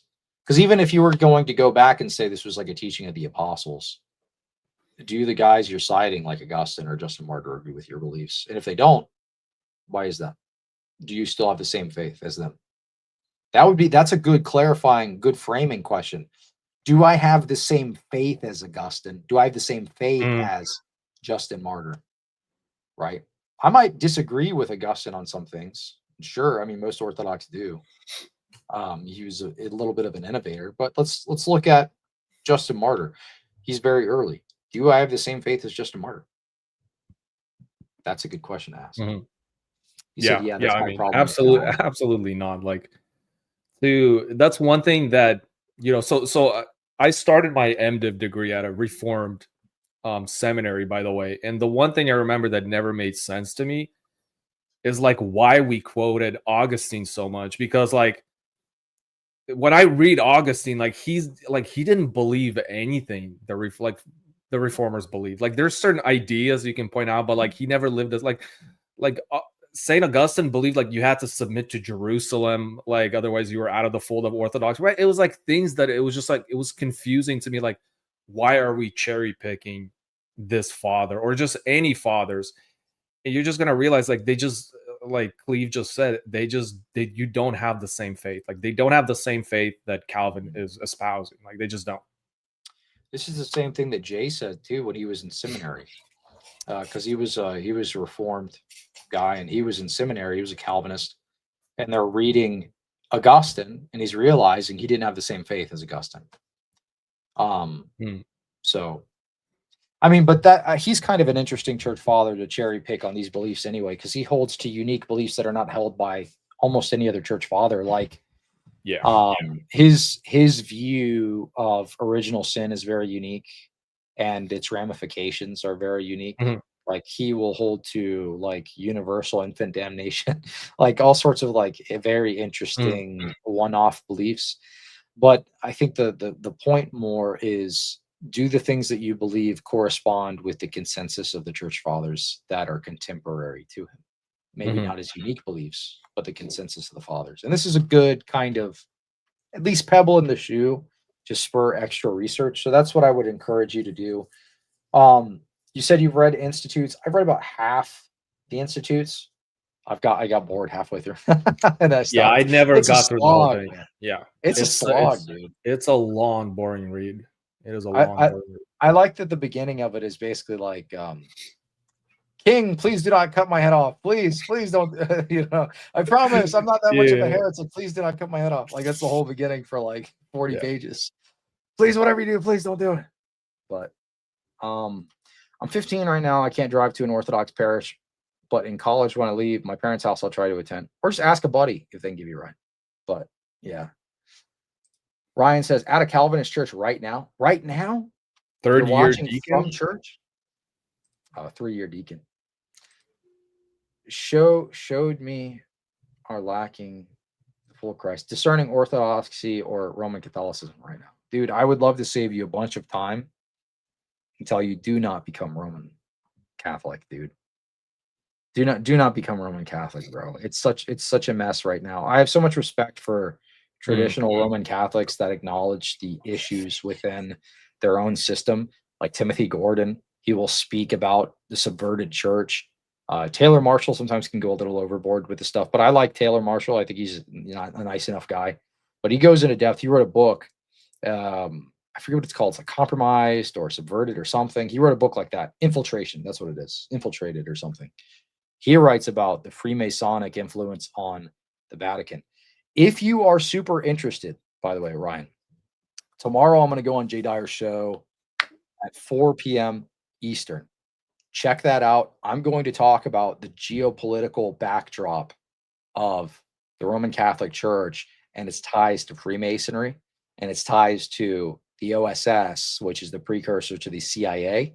And I'm going to talk about how that ties into some of the potential undercurrents that could influence some of these unity talks. Not that the unity is going to happen, but just some of the framing geopolitically that could influence decisions one way or the other. Because it's two parties, right? And if two parties have similar geopolitical ties or geopolitical influences whispering in their ear, that could frame some of what we see in the future. I'm going to discuss that on Jay's show tomorrow, just a little bit. So I've been reporting on this stuff for like 5 years. So let's see. Okay, we'll do. I've been listening to you because of your conversion. Hey, praise God, man. Yeah. All right. Well, I'm going to wrap this up. Oh, I just don't want to miss out any big ones. So Aristotle requires absence. There's no accident. Okay. All right. I'm going to wrap up here. Oh, no one mentions Masonic influence on the Greek Orthodox Church historically. Well, tune in tomorrow. We'll discuss a couple of different things that'll be interesting. But I'm getting tired. These are way too big a cans to open right now when I'm like exhausted. Yeah. So I'm gonna leave that there. Tune in tomorrow, 4 p.m. on Jay's show if we make it on time. And then remember, next week I'm going on a cruise. I'm gonna be gone. Ortho Nectarios, $5. Thank you so much. Hey Val, how's it going? It's Nectarios. Cleve, welcome home, my friend. God bless. Thank you so much. God Hey, bless you. Nectarios, how you doing? All right, we're gonna wrap up here. Val, anything you want to plug before we end the stream? Yeah, I mean, just Val Orthodoxy on pretty much every social media platform. So go subscribe to him. Check out his channel. Like and subscribe to videos that he's putting out. He just put out one that was a why he's not Protestant video. Check that out. Leave a like, comment on it. It helps the algorithm. Thanks again, man, for popping on the show. I appreciate it. This has been fun. And thank you all so much. Have a good night. Appreciate it. Thank you for having me on. Absolutely.